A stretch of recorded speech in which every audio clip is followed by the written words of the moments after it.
Greetings, captains. Good How are we all doing? evening, everyone, or whatever time zone it is in your local location.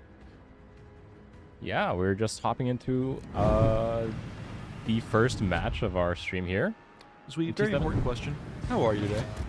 Doing pretty well. Doing pretty well. I've been a little bit occupied at home post-work with certain new anime game, but I won't mention it. Certain new anime games. Certain new anime game. Ah. I think the people will know if I mention it. Anyway, what about you? I've been good. I've been trying not to freeze. Yeah, that is certainly a thing. Local Texas winter. I underestimated it to my peril. Not so excuse me. Not so much the winter itself, perhaps, but I've underestimated the lack of snowplows on the Texas roads. That is certainly a thing. I don't think the state is particularly well equipped to fight against frozen water of all sorts. It was cool when it was snowing. When it melted and then turned into ice, maybe less cool. My car was in fact frozen to the ground for a period of time. I could not move it. So for those of you from the south, is this what your winter is normally like? Is this like just a solid sheet of ice? I wonder if that's why suddenly Las Vegas got a good hockey team, because they finally had a big ice rink to skate around on. Other than the fact that they bought a good hockey team. That's probably most of it. Texans driving in the snow. Taxi Yeah. drivers. So what are you in right now? Tokachi is the tech tree Japanese light cruiser, I believe? It is not. It is not the tech It is tree. a premium. It is roughly an analog of the Atlanta for the Okay. Japanese. So you do have torps. You have a torpedo reload booster as well for these. Actually, very good Japanese torpedoes with a 12-kilometer range, 20,000 damage, 70 knots. Yeah, solid. You only have 3 tubes per side, which is a little low, but the torpedo reload booster does help compensate. You also have relatively quick-firing 5-inch guns. Yeah, overall, it plays a lot like an Atlanta. What are you driving? I just got this ship very recently. It is the California. I don't really know why I got it. It's just a lot of guns, I guess, at T7. Personally, one of my favorite ships at T7 is the Florida. California is kind of like a big fat one. Fat Florida. She was first, I believe, before we introduced Florida into the game. Okay. I'd say California was a real ship. Florida was, of course, a paper design. But it'll be very interesting to see how she performs. I have a lot of fun loading up HE and I can imagine making other so, battleships cry, because you just play it like a Conqueror, but at tier 7. Yeah, lots of guns. The reload's reasonably good for its gun count, let's say. I think it's 32 seconds, 32 and a half. Just not having overmatch is probably the main downside of it. Ow, ow, ow, ow, ow, ow. Ow. That was excessively unpleasant. Now there is a submarine now. And there she goes. And now, when I said she was a lot like the Atlanta, that was another way that is very important to note, is she's a lot like the Atlanta in that if you are seen away from an island, as I was, you will die very, very quickly. So, Zui, let's go ahead and keep looking at your POV Yeah, here. I mean, I'm trying to get my guns turned. How about this Sims? I believe the Mahan is on him. So as soon as this Mahan gets spotted again, oh, never mind. Just took a torp. He's gone. Let's see, Finder Keeper, greetings to you too. Very nice to see you on our stream here. Let's see, are we having issues with game volume? We always seem to have issues with the game volume. Beginning of a stream, nothing unusual there. Yeah, unfortunately, it appears that I have made the mistake of going to this side of the map in a slow battleship. Ah, rookie mistake. Going a direction. So I will make my way... Oh, hello, San Diego. So I'll try to start making my way back over towards the center, where there's enemy ships to shoot at other than a single cruiser. And we will rejoin you in 3 years when you make it. Yeah. Let's see. Oh, we have a prediction going. Let's see what is our prediction. Get your base XP. Yeah, chat. I think those of you that are betting on zuiKatsu here are probably gonna win that one. I mean, we'll see. I am currently stuck on the side of the map with a single San Diego riding the border to shoot at. Yes, but you're still alive. That's true. That's true. I was the first casualty of the match, and as such, Yeah. I would struggle to outdo you in terms of base XP at this point. Next match, though, different story. Yeah.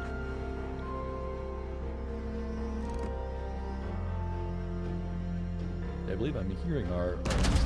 It is a little Christmassy, chat. You're right. We've got some bells that sound like them. Yeah, I cannot get a full pen on the San Diego to save my life. Just over pens for days. Hey, Ravon. Nice to see you, as always. Yes. Welcome. Greetings. So chat, we've got a couple of things to talk about tonight. We have, of course, the very exciting new Teenage Mutant Ninja Turtles Chapter 2 that we will be showing off a little more in some of our later matches. Just some other quick reminders for you. The Santa Crates and the Steel Fleet events are both coming to an end. So if you want to get your Valparaiso, now is a good time to spend that steel. Yeah, I believe Santa Crates are 3 days out from leaving. From what I remember. That sounds right. And then Steel Fleet, I believe we have just over a week or so. Okay. I should know this information. I'm a professional. Yeah, so definitely keep an eye out. Go into your armory. There's a lot of stuff there. Lots and lots of stuff in the armory. The new collab is in there. The stuff that's leaving is also in there. So definitely keep an eye out on your armory tab.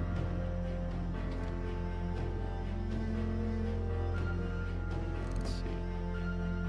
Our submarine just died. That's who I was following. I always like to watch submarine gameplay. When you're spectating them, does your camera go underwater with them, or? If they are below periscope depth. Okay, okay. The only thing is if they are at periscope depth, you get the surface view, which is just their conning tower. Right. Music is very loud. It sounds like a funeral. Oh dear. It's because I died early. It was a funeral for it's for Gizmo here. Oh, there goes our Irian as well. You know, if you'd like to donate flowers, I would appreciate it. You know, I think roses are a bit much at a funeral, but perhaps some chrysanthemums. Lilies are very pretty. Miffy, thank you for the raid. We appreciate it. Hello, Miffy. Welcome in, Miffy and all of their viewers. So zuiKatsu, you have always been much more of a competitive player than I am. Sure.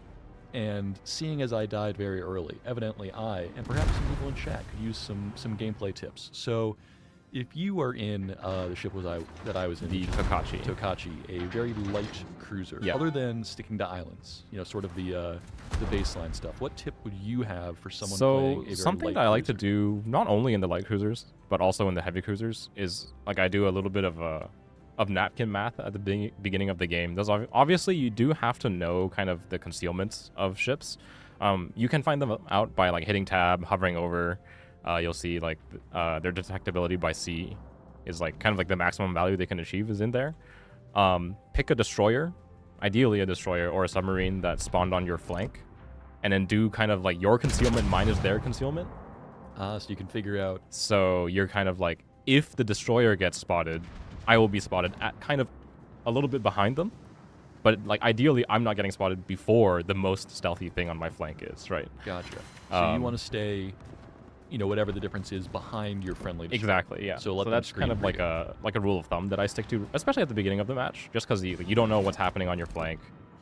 There's all sorts of shenanigans that can happen, especially in a light cruiser where you're super vulnerable. Anchorage.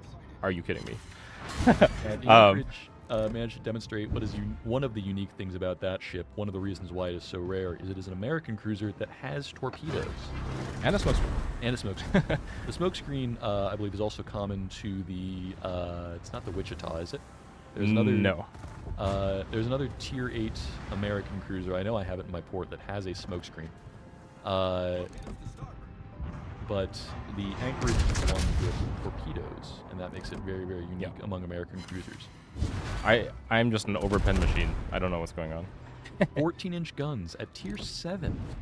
You are an overpen machine. Yep, apparently. This is a tier 8 match. Yeah, I'm just like wary about Rochester, Morphosaurus. Thank you. That was the other tier 8 American. the lack of things spotted in front of me. It's very concerning. Well, that enemy anchorage is still alive. I think you're going to rectify that situation. Yes, indeed.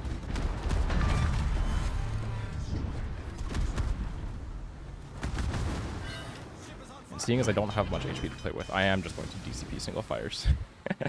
We always appreciate Yes saying hello to Snarf, the man behind the camera, the man who makes this all possible, the Sir Snarf. Yes. In a unusual display, he is no longer in front of the camera. We found it odd ourselves. It was some work to get. We had to team up on him and drag him out from the chair. He wanted to be with you, Chet. Very much. He's a large target. That He helps. is. He's larger than both of us. I consider myself a fairly tall person. I remember when I met Snarf, he towered over me. So, you know, if you ever meet Snarf in real life, he is certainly a imposing figure. There's not a lot I can do about this hideout behind me, unfortunately. Don't worry, I'm sure our AFK friend here in the Baltimore will be able to save you any minute. That is unfortunate when that happens. Now, it is also important to note that his guns have not rotated. So Okay, one so of the he things- actually did not load in. Yeah. Yes, that is something to note. Is obviously it's annoying if you have someone on your team that is AFK. One of the things that you can look at to kind of tell what their state of connection is, if they load into the match but just don't hit any buttons, their guns will still automatically turn to face directly forward. So especially their rear turret, you will see is offset. So we're looking at his rear turret here on the Baltimore. That means he actually didn't connect. Yes. Could be crashed out during loading or internet problems or whatever. But in any case, I would assume there was some sort of technical error and not the player intentionally left. Yes. So while unfortunate, while the result for us is the same, we could have really used a Baltimore, and we don't have one. Maybe give your teammates a little bit of grace. If you see that their turrets haven't turned, sometimes they will load in later, and receiving a bunch of messages in chat to the effect of you know, they're AFK, why would they do this to me personally? Maybe not the best way to start a match. All right. Well, in any case, let's back out of this one since we're both dead, and Yes. we can get on to tier 10. Yes, we can show off these new Teenage Mutant Ninja Turtle skins that we have here on our tier 10 ships. So I believe you are bringing one of my favorite ships, the Schlieffen. Yes, it is fairly new to my port. I played a couple of asymmetrics in it where it is definitely a joy. But we'll see how it performs in randoms. And I am bringing one of your favorite ships, That is true. the Napoli. Now, the reason this is happening, chat, is because I just reset my Schlieffen line before I knew this would be what we were doing this week. So I do not currently have my Schlieffen, my dear beloved Schlieffen. So, you know, Zui was prepared, like a professional. I am here playing the Napoli, which I do love quite a bit. And so if we look at this amazing, amazing camo here, something I noticed right away is that there is a fire truck completely embedded in the side of my ship with a slice of pizza that has been dropped on the roof. Obviously, plentiful pizza boxes here. And then if I flip us around, you will see that we got all 4 of the Teenage Mutant Ninja Turtles. You've got Raphael and Michelangelo, and then you have Leonardo and Donatello in their little hovercrafts. Someone who's this is where my Teenage Mutant Ninja Turtles knowledge starts to fail me. So if someone is more familiar with the franchise, are those hovercrafts that they're in? You've got more than me. I know almost nothing about these ships, but what I do know is that the camos are super intricate. Like they're one of the some of the rare 3D camos. They actually have elements like sticking out of the model. Yes. That was the Napoli. This is the Schlieffen. It's the bad guys version, I would assume. The Foot Clan, The Foot I Clan. believe, is the evil with Krang and Shredder. Yes. So Those two Shredder and villains. text printed on the bow. Obviously, we've got tons and tons of blades of all types. The Shredder claws. Yep. Those infamous weapons that do battle with those turtles. Yeah. Personally, I'm a big fan of how they how the the casemate secondaries are modeled. Those are super cool. Oh, I do like that quite a bit. I had not seen that yet. Yeah. But with the shredder claws, and then if you scroll back a little bit, the 128 These millimeter. So that's the 150s. But if you go back to the 128s, I think those also look very, very interesting. Oh, and I just noticed the arcade machines up at the front. Yeah. Underneath all the turrets, lots of little arcade machines. Yes. So let's ready up and put these in the game. I am already ready, my friend. Nope. Well, it was just me. All right. Let's get this.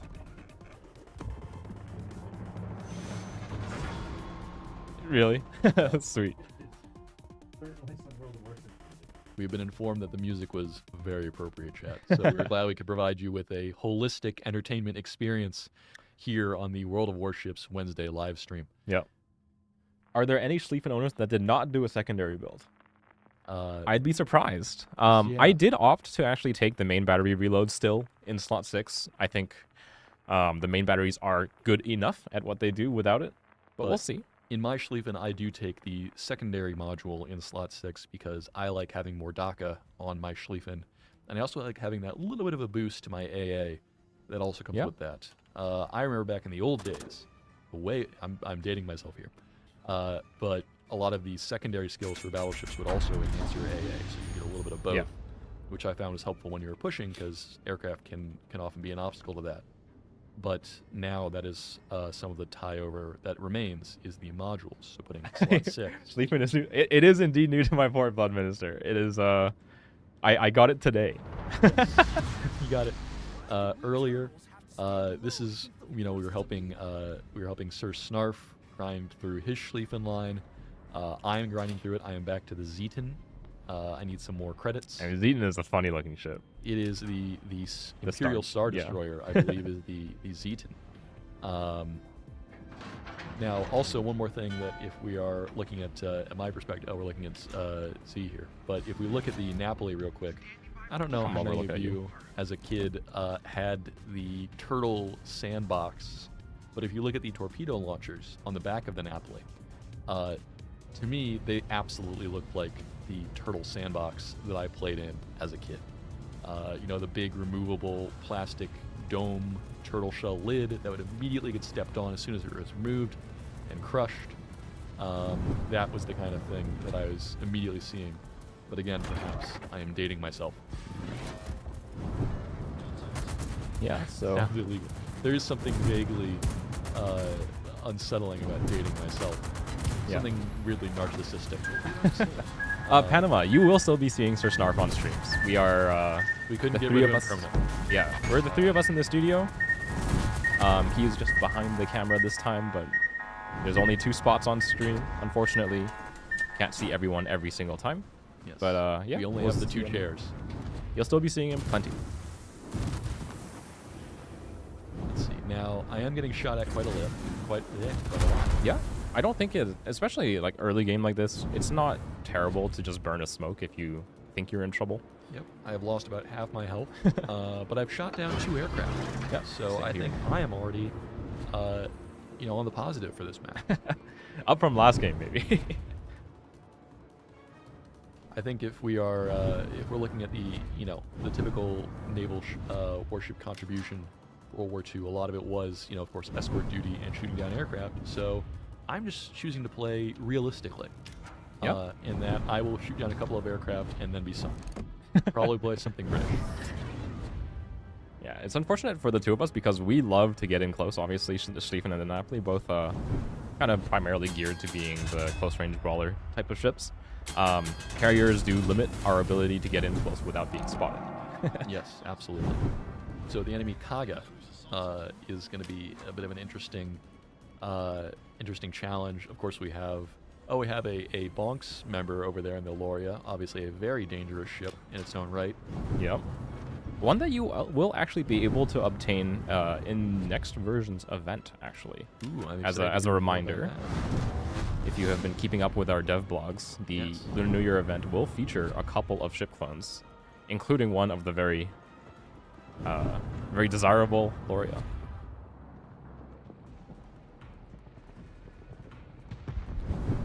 So, I was in a light cruiser and died very quickly. I'm now in what is definitively a heavy cruiser. Some would argue a super cruiser. I would say 10-inch guns still puts me in heavy cruiser territory, but Yeah. we're getting into semantics. So again, I lean on your experience as the more skilled competitive player. What tips do you have for playing aggressively in a cruiser that is still very definitely not a battleship?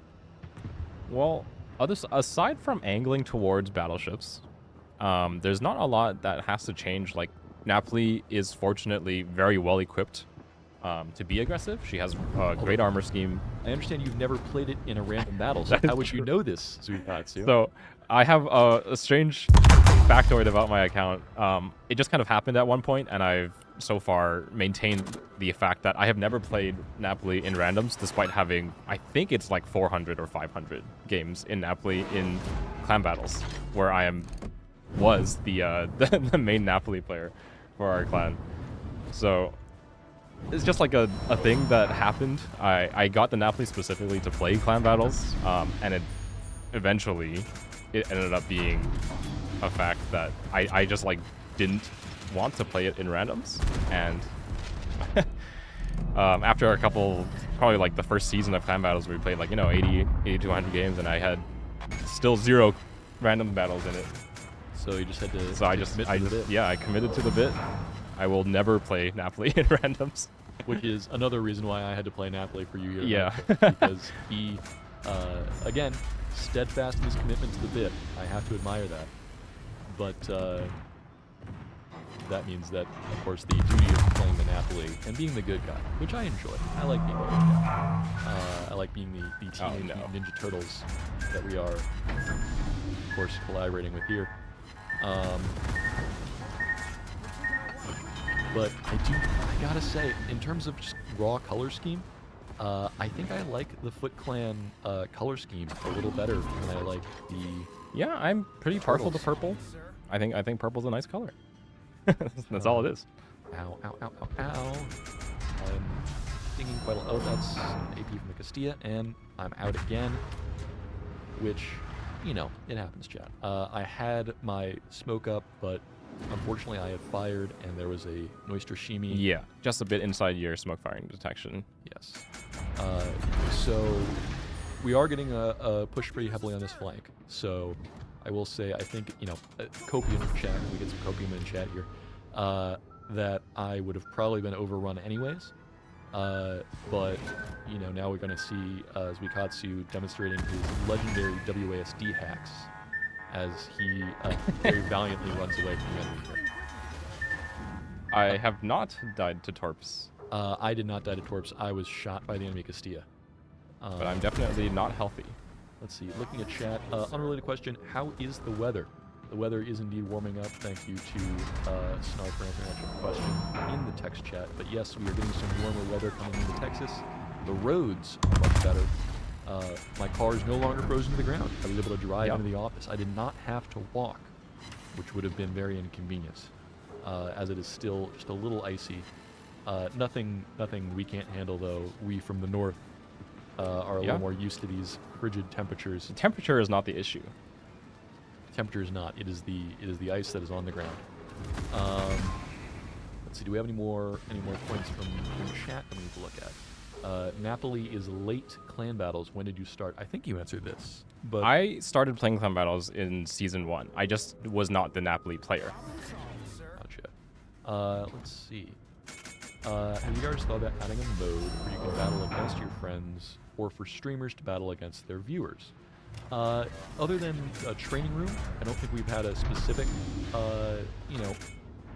you can battle against a specific other person. We did do the bounty hunt event a while ago, which was, sort of try and find a specific person and hunt them down. And we've had several iterations of the bounty hunt, and maybe we'll bring that back in the future. Yeah, it's definitely a possibility. Definitely training rooms are the best bet for what you just described. You can pit yourselves against. Obviously, there will be no rewards or anything, but if you do spend, for example, if you spend like signals and stuff, they don't get expended in training rooms. Which is nice because you want to burn all of your signals. Make sure you have every possible advantage when you're playing against, especially your friends. Your friends. You want, right? We say it's all friendly competition, but what is friendly competition? It's only friendly if I win. And seeing as I have died first in both of our matches tonight, I would not say this is friendly. Perhaps that's just me. Yeah. I ran away to get my heal out. I'm now back in secondary range of the Duncan. Unfortunately, this gear kind of has my side, so see how long I live here. It pressures you to playing Napoli and randoms. Yes. Yep. Of course. Nah, but actually, yes. And now that she has a spotter. I'm going to go ahead. No one's voted for just straight up yes yet. I'm going to go ahead and I'll take that one. But no, I don't think we can ruin the commitment to the bit. I think, you know, zuiKatsu is a man of focus, determination, sheer will. And if he's going to commit to the bit, we have to honor that. Oh, well, I mean, I had to commit to my bit, which is countering his bit. Yeah. So as you can see, with these skins, when you do fire your guns or explode or stuff, the smoke effects do look pretty cool. Yes. You see the burning wreck of the Schlieffen?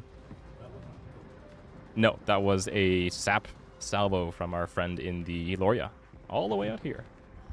18-inch sap is brutal. Yes. Especially when you're playing a ship like the Schlieffen, which is a battle cruiser as opposed to a battleship. I imagine a lot of our viewers are more versed on the terminology than the average bear, but just for those of you who may be new to our chat, new to the game, new to the terminology, the idea behind a battle cruiser is that it has all the firepower of a battleship, but loses some of the armor. So the philosophy was, when they were designed, that it would outfight anything it could not outrun, and outrun anything it cannot outfight. They were commerce raiders. Perhaps their most famous use was actually during World War I at the Battle of Jutland, when the British battlecruisers actually joined in the line of battle with their battleships, which was perhaps ill-advised because they actually lost several battlecruisers during the Battle of Jutland. Yeah, but would you say ships like the Schlieffen would count as one? Schlieffen, absolutely. Yeah. The whole Schlieffen line is 100% a battle cruiser line. In game, you'll see that reflected, especially their fore and aft plating is much weaker than battleships of their tier. Head out into port to show you guys real quick. I'm not obviously as well versed in the history side of things as you are, but I can tell you the main weakness of the Schlieffen and her counterparts in her line is this big section of 27mm plating on the upper bow and on the stern. Yes, they do have an icebreaker bow, so just below that 27mm you will find a nice thick 60, yeah. A thicker bit of plating. But for those of us that are new, again, to World of Warships, there's a mechanic called overmatch. Yeah. And overmatch essentially means your shell is big enough that it will ignore whatever armor it hits. So it will not have a chance to ricochet. Now, Zui, if you can go ahead and just explain, I know there are various thresholds, but if you could just remind everyone, including myself, what are the numbers? So, for instance, 27mm. That is a number you see a lot. So the bow of the Schlieffen, the bow plating of many of the heavy cruisers at tier 10 is 27mm. The threshold to overmatch that is somewhere around 400mm, but practically in game, anything with the 16-inch guns, like the Montana and her friends, the Japanese battleships, even below the Yamato, the 410mm guns, those all overmatch 27mm. Yes, someone in chat, Ripper, thank you, mentioned the exact number. You need to take your caliber, take your gun's shell size, divided by 14.3. If it's larger than the plating, then it will just ignore it, go straight through. So for 27mm, 406 and larger will punch straight through it. Schlieffen is uniquely among battleships. Battlecruisers in general will have a thinner bow and stern plating generally. They still do retain like good armor on the sides and deck, so you won't have to worry about shells landing there and ignoring your armor, but just your bow and your stern do have to keep it a little bit more protected. Unfortunately, in my case, in the previous game, I was shot by a Loria with sap, which ignores all sorts of angling. Yes. Although sap has an increased chance to ignore angling, but you can still bounce it occasionally. But with 18-inch sap, you were not going to bounce it because it can overmatch you. So I'm looking at some of the other battle cruisers we have at tier 10. The St. Vincent is even lower. It does not have an icebreaker, and in fact, its entire bow section is 25mm. which means it'll get overmatched by 16-inch guns. And 15-inch guns? Yes. So- 25 millimeters is overmatched by by anything larger than, I believe it's like 370 something, but no So ship in the game has that caliber. Right. So 380, 381 millimeter is your average 15-inch rifle. So you will see that on things like the Bismarck. You will see that on the Colombo. So if you have 25 millimeters of bow plating, there aren't many battleships at high tier that will not overmatch you. So if you've ever been driving around your St. Vincent and you're thinking you're bow in and therefore safe from any other battleship at this tier, aside from looking at my port, the Rhode Island would not overmatch you at tier 10. Yeah. So ships with uniquely small guns. The Illinois, the Irresistible, things like that. But anything with a respectable battleship caliber will overmatch you at tier 10 if you only have 25 millimeters. And then, going even lower, you have ships like the Minotaur, which have very, very thin plating. And those are overmatched by the ships that we would call super cruisers, the largest cruisers. So the Minotaur, for example, if I can find it in my I'll switch to your screen. port of many My Minotaur has been reset. I'm getting research points from it, so if we I do not have it in my port right now. 16 millimeters of plating, which can be overmatched by quite a lot of things. Yeah, I think the smallest guns that do overmatch it in the game are the Henri's 240s. That sounds about right. Chat, if you have a calculator to hand, please help us. Oh with no, the math here. I am wrong. I think Goliath's guns also overmatch it. So Those are 234s. Yeah. So those are 9-inch guns, roughly. Again, I'm speaking freedom units here, and everything in the game is measured in millimeters, which the rest of the world use. So, any plans to put the battlecruisers in their own category in the game? I can't say. I don't think so. This has been a point of contention for as long as there have been battle cruisers, which has certainly been as long as the game has been around. I want to hop into another game real quick. Yes, what do you want to play? Actually, no, I've been talking about her so much. Let's play my Minotaur. Sure. I play a coward Minotaur with smoke to a brave Minotaur with radar. But I will certainly play her here. So the question on battle cruiser versus battleship has been one that has raged for a lot of history. Different countries have different classifications. So, for instance, the British would probably argue that the American Alaska class was a battle cruiser, but the Americans called her a large cruiser. Different examples would be the Germans called the Graf Spee a Panzerschiff, or armored ship, armored cruiser. Pocket battleship was a popular term thrown around. Again, you could call it a battle cruiser. I think with an 11-inch gun, you're probably starting to push it, down closer to cruiser territory. But then again, the Scharnhorst was absolutely a battleship, and that was armed with 11-inch guns. Yeah. So to some extent, it does matter like how large the guns are, but it's more of like a role. It's not about the size of your gun; it's how you use it. Exactly. So I'm gonna, in a fit of rage, as you can see, take out my own Loria. Yes. In a fit of retribution.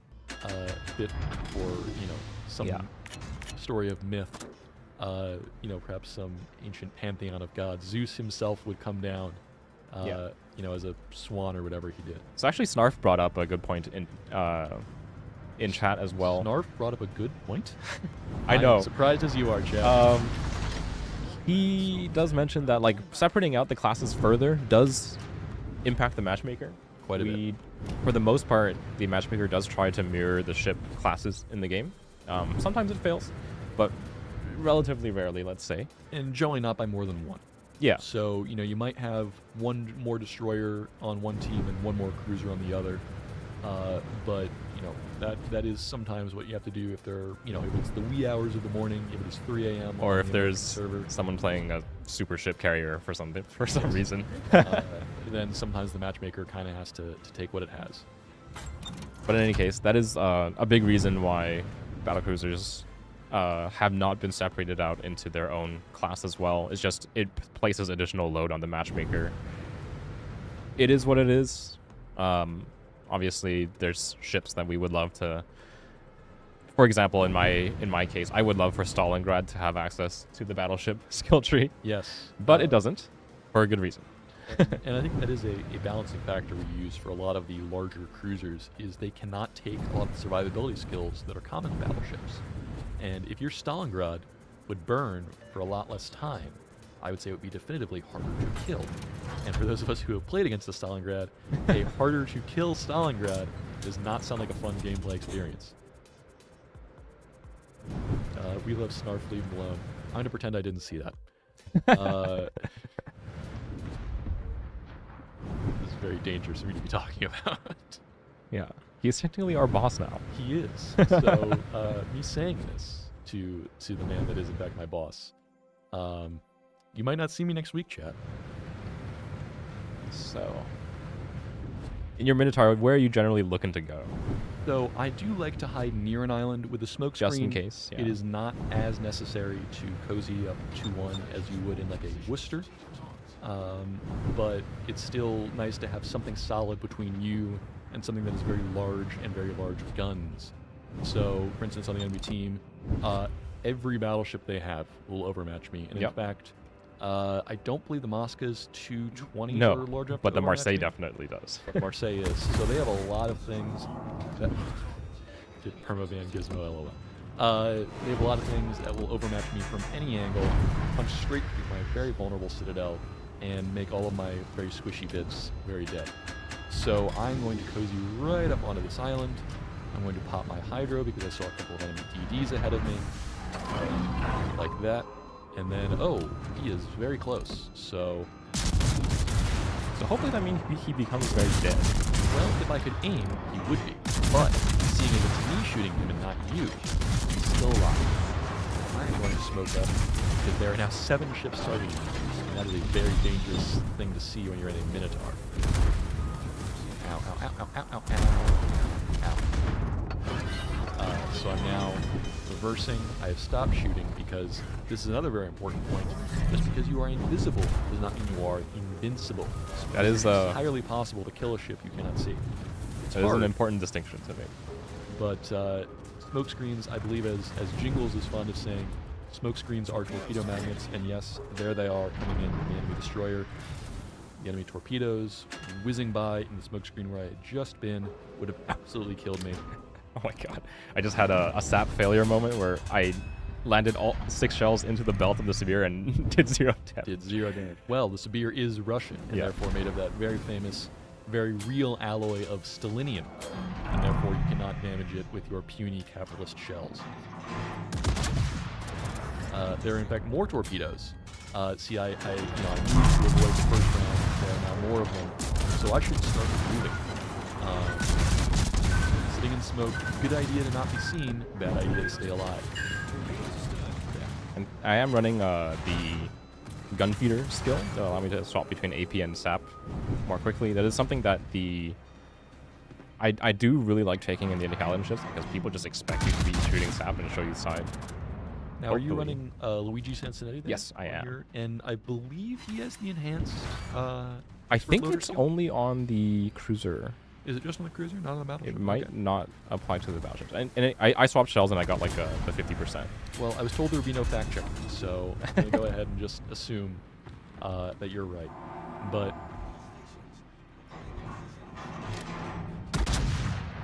see, the enemy vampire 10 kilometers there with shells as floaty as the Minotaurs are is a bit of a challenge. I did hit him. They bounced. I'm very my disappointment is immeasurable. My day is ruined. It's a good thing we're looking at zuiKatsu's POV right now because... My POV is very empty because I have nothing spotted. Well, my POV has been me huddled up to my island. I'm treating this island like it is in fact Steam Chan, my dear beloved waifu, and cuddling right up to it. As soon as I said Steam Chan waifu, I hear Snarp typing furiously in the chat. I'm now very afraid of what he's going to say. Thankfully, I was not heavily punished for my daring turn in front of the Sibir. Well, we all face punishment for our sins sometime or another. But even without that, I am in front of both the Sibir and the Burgone. It's not the greatest position for me to be in. It is not, but better you than me. That's true. You are considerably less fragile. Okay, I did not die first. Someone on our team was killed before me. Now, again, things that I would say in World of Warships that I would not say anywhere else. I'm very glad someone else on my team is dead.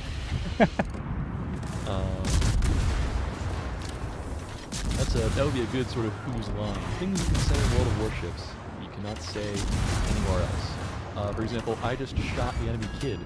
Bad. Don't do it.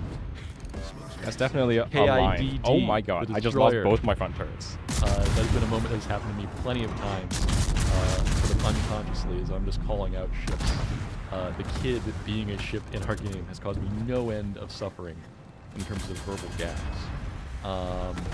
Let's see, what else do we have? Things you could say in World of Warships, but not out loud anywhere else. Perhaps not on stream, but you know what? I've made my mistakes, and I'm going to go ahead and live with those. I thought I would have the ability to kill the Severe before I died, and that was not true. Severe is quite a tanky ship. Severe is quite a tanky ship. Famously so. That Kremlin hull is very, very durable, and your long duration heal is very good at keeping you alive. Now, for those of you wondering, yes, the Minotaur does have a heal. However, as you can see on the ship HP bar on the lower left-hand side of my screen, there's very little health to recover from it. That is because the majority of the damage that I have taken is from armor piercing. And so... Specifically from Citadel. Specifically from Citadel. And so I cannot heal most of that damage. But if that had been HE damage, or from fires, or from flooding, I could recover almost all of that. Actually, all of it. It's from ow, face. Face damage, also very easy to recover. Ow. Oh, 25 HP. That's all you need. 5 HP in a dream. That's all you got. So we were talking about Overmatch, and I believe, ow, I'm lucky to be alive there. But as these shells are coming in, ow, yep. It's a difficult spot to be in. It's a difficult spot to be in. Oh, you're also dead. Okay. Yes. Well, in that case, let's hop out and jump into a new match. Bring back Snarf. I know. We love him too. What do you gentlemen think of dropping the anchor? A potential ability to drop the anchor? Cool in movies. Not Movie practical battleship? in real life. Very cool. But if we are using the movie Battleship as a model for what is realistic, I think we have other problems. Namely, we do not have the aliens that fire little pegs. I think mechanically that would be a bit difficult to implement. Bring back space events. I could play one of my space camoed ships. I also have a couple of space camos. I think we can do that. Still a T10? T10. I know. I'll play everyone's favorite space camo. I'll play my Hakuryu. Oh. I actually haven't seen that one. I don't think. It's a very cool looking camo, I gotta say. I'm gonna minimize chat here so we can look at it. This has been one of the older sort of advanced camos in the game. This is from an April Fool's event, obviously a very, very long time ago. But the fact that even the aircraft are reskinned fully. Yeah, those are super cool. I believe this might be the only aircraft carrier skin where the aircraft... no, the Starscream skin for the Richthofen also turns its planes into jets. But having your aircraft here be these sort of cool little shuttlecraft and these little zippy little fighters here is a very cool looking aesthetic. Yep, and I'll match you. I'll play the Repub. One of our colleagues over on EU got an incredible game in the Republic in the wee hours of the morning for us, and I want to try and get about half of his performance. So we'll see if I can do that.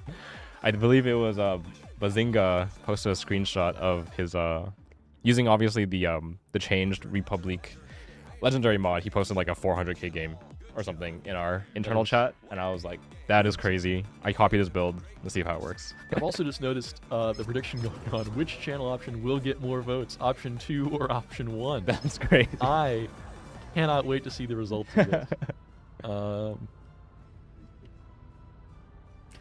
What's going on with the music? Jeez. So I think we do match. We actually we're from the same faction apparently. Yes. Way back when this was the same kind of aesthetic. I believe it was this, and then I know the bionic camos that are for a lot of ships in the game. Those ones were freely assignable, right? No, they are to specific specific ships. So, for instance, I have one on my Le Galissonière, the French Tier 6 cruiser. Okay, because I remember I have one for, I think it was Balt. I know the Enterprise, or the sort of Star Trek camos that we had during our Star Trek event Yeah. were really sizable. Now, something that I just was very harshly reminded of, and something that is good to note, is fighters no longer do spotting. Yeah, that is The enemy Essex dropping his fighters right on my head was not only very rude, it was also the exact right thing to do. I just say it was rude because he almost shot me down, and I find that, disagreeable. Yeah, that is definitely something that I think some carrier players have not realized yet. I still do see in some games carriers dropping a fighter on top of a destroyer to no avail, unfortunately, anymore. Yeah. Or fortunately, depending on which side of the If you're playing a destroyer. yeah, depending on which side of the equation you're on. Although it is also very interesting, of course, to see carriers dropping fighters right on top of ships where they have very strong AA, and that ship immediately gets, 12 or so free aircraft kills from the squadron that drop and the fighter column. Yeah, so Repub's new legendary mod, if you haven't been made aware through the dev blog or through the through friends telling you about it, still does retain the crazy reload. Obviously, as you can see, like I have no AR to speak of right now, but I have a 19.7 second reload on my main guns. And she now does also retain her range, which is kind of crazy. So we can go over and show zuiKatsu's point of view. I don't know if I think the novelty of seeing the cool spacecraft on mine might start to get old once they realize how bad of a carrier player I am. So I'm just slinging shells at long range now because I have my range again. Now, I am flying directly over to Seattle, and he does have DFAA because he's an American light cruiser and he has to. He has not used it. I am using my most valuable squadron and flying directly over his head. If there was ever a time to use DFAA, I would have said that was it. But I'm glad he didn't.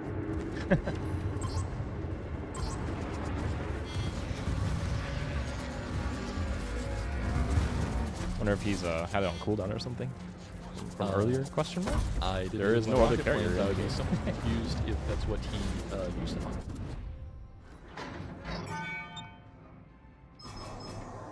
Now, I will also say the sound effects on these aircraft are fantastic. I love the sort of engine revving that comes with the boost. I vastly underestimated Roussillon's speed. Let's see. First time chatter. Hi. Yes, we are so glad to have new first time chatters to the stream. Something else that you'll discover once you are on stream, because I am very new to this. zuiKatsu, is you never have to sneeze or itch your nose more Than when you are on stream. That is correct. That is actually correct. So, of course, now that we've had the temperature going up and down, fellow allergy sufferers will perhaps know what I'm talking about. My sinuses have decided that I need to die. This is it. It's been nice knowing you. It's really cool being here, chat. I've appreciated everyone being so nice, but my sinuses have decided this is it. I've had a good run.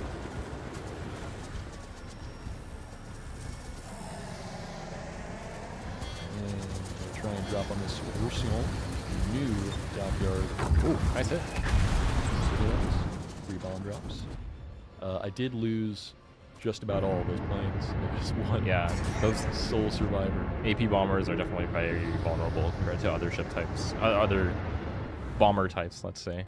Well, that's also one of the things about the Japanese carriers, especially here in game, is they have very fast aircraft. You have a pretty good number of them, but they are very fragile. And actually, that is a pretty good historical analog to the main showdown in the Pacific Theater, especially early days in the war, of the American F-4F Wildcat versus the Japanese A6M2 I know that's not its official name, in Japanese, but I am not going to embarrass myself or offend anyone else by attempting to say the Japanese name in a language that I do not speak. But the American F-4F was a more durable aircraft. It was arguably better armed. It had a lot of 50 cals, but the Zero had a pair of heavy machine guns. They also had a pair of 20mm cannons. So it was a very, very deadly aircraft. It was also very maneuverable. It was pretty quick, but I would say its maneuverability certainly was what gave it an edge And so a lot of early engagements were characterized by American pilots flying F-4Fs, really struggling with a much more maneuverable aircraft. Now, when the Americans got the F-6F, and even later in the war, the F-8F, things started to change. And so by the end of the war, the Zero was pretty outdated and could not keep up, especially in terms of speed and firepower, with those amazing American M2 Brownings. Japanese M2 Brownings would have been terrifying for American pilots. I think ultimately it was also a problem of industry, right? It was a problem of industry, and it was a problem a lot of the time with trained pilots. So the Great Marianas Turkish Shoot, as it was known, was a battle in which Japan lost a lot of their skilled pilots. And so, true, their industry was not nearly as good as the United States. They really struggled to manufacture ships. They struggled to manufacture planes. But what takes even longer to produce than an aircraft is a pilot to fly it. And they were really running out of pilots, and skilled pilots in particular. You know, to get someone to fly a plane takes, you know, a couple of weeks. But that's just if you're trying to take off and land. Any sort of advanced dogfighting takes significantly longer. We've seen Top Gun. We've seen Top Gun Maverick. You know, Tom Cruise didn't learn that overnight. Tom Cruise took serious dedication to play that role. You know, and I wouldn't say Tom Cruise, American pilots were way more armored. That is also true. Much more survived. And so, you know, the philosophy of American pilots in the Pacific, they're dogfighting, and it's very interesting to see the tactics they would come up with to counter an aircraft that had such distinct advantages over their own. And so to exploit their few advantages, there was a maneuver called the Thatch Weave, where American pilots would sort of team up, and one would be, you know, the lead, another pilot would come in and try and slip in on the tail of the enemy Zero, but it was really only with teamwork that they could achieve good results. And that's just something you have to learn. See, first live stream, don't hear all you speak, especially Gizmo lost under game sound. Well, I will try to speak up. I do have a tendency to mumble when I get too into the nitty-gritty of facts, but I just get so excited. So many things I want to say with you, say to you, chat, that I can't get all the words out fast enough. But I will try to speak more clearly and speak more loudly. zuiKatsu here, the much more experienced streamer, perhaps has a better grasp on how to speak to you. Okay, appreciate that. Thankfully, we do have the three of us now in the studio, which means we can make on-the-fly adjustments. Yes, we have a producer in the very, very wise, very talented, very much my boss, Sir Snar. Gotta lay it on a little thick. Look, I'm trying to keep this. I did a lot of damage earlier.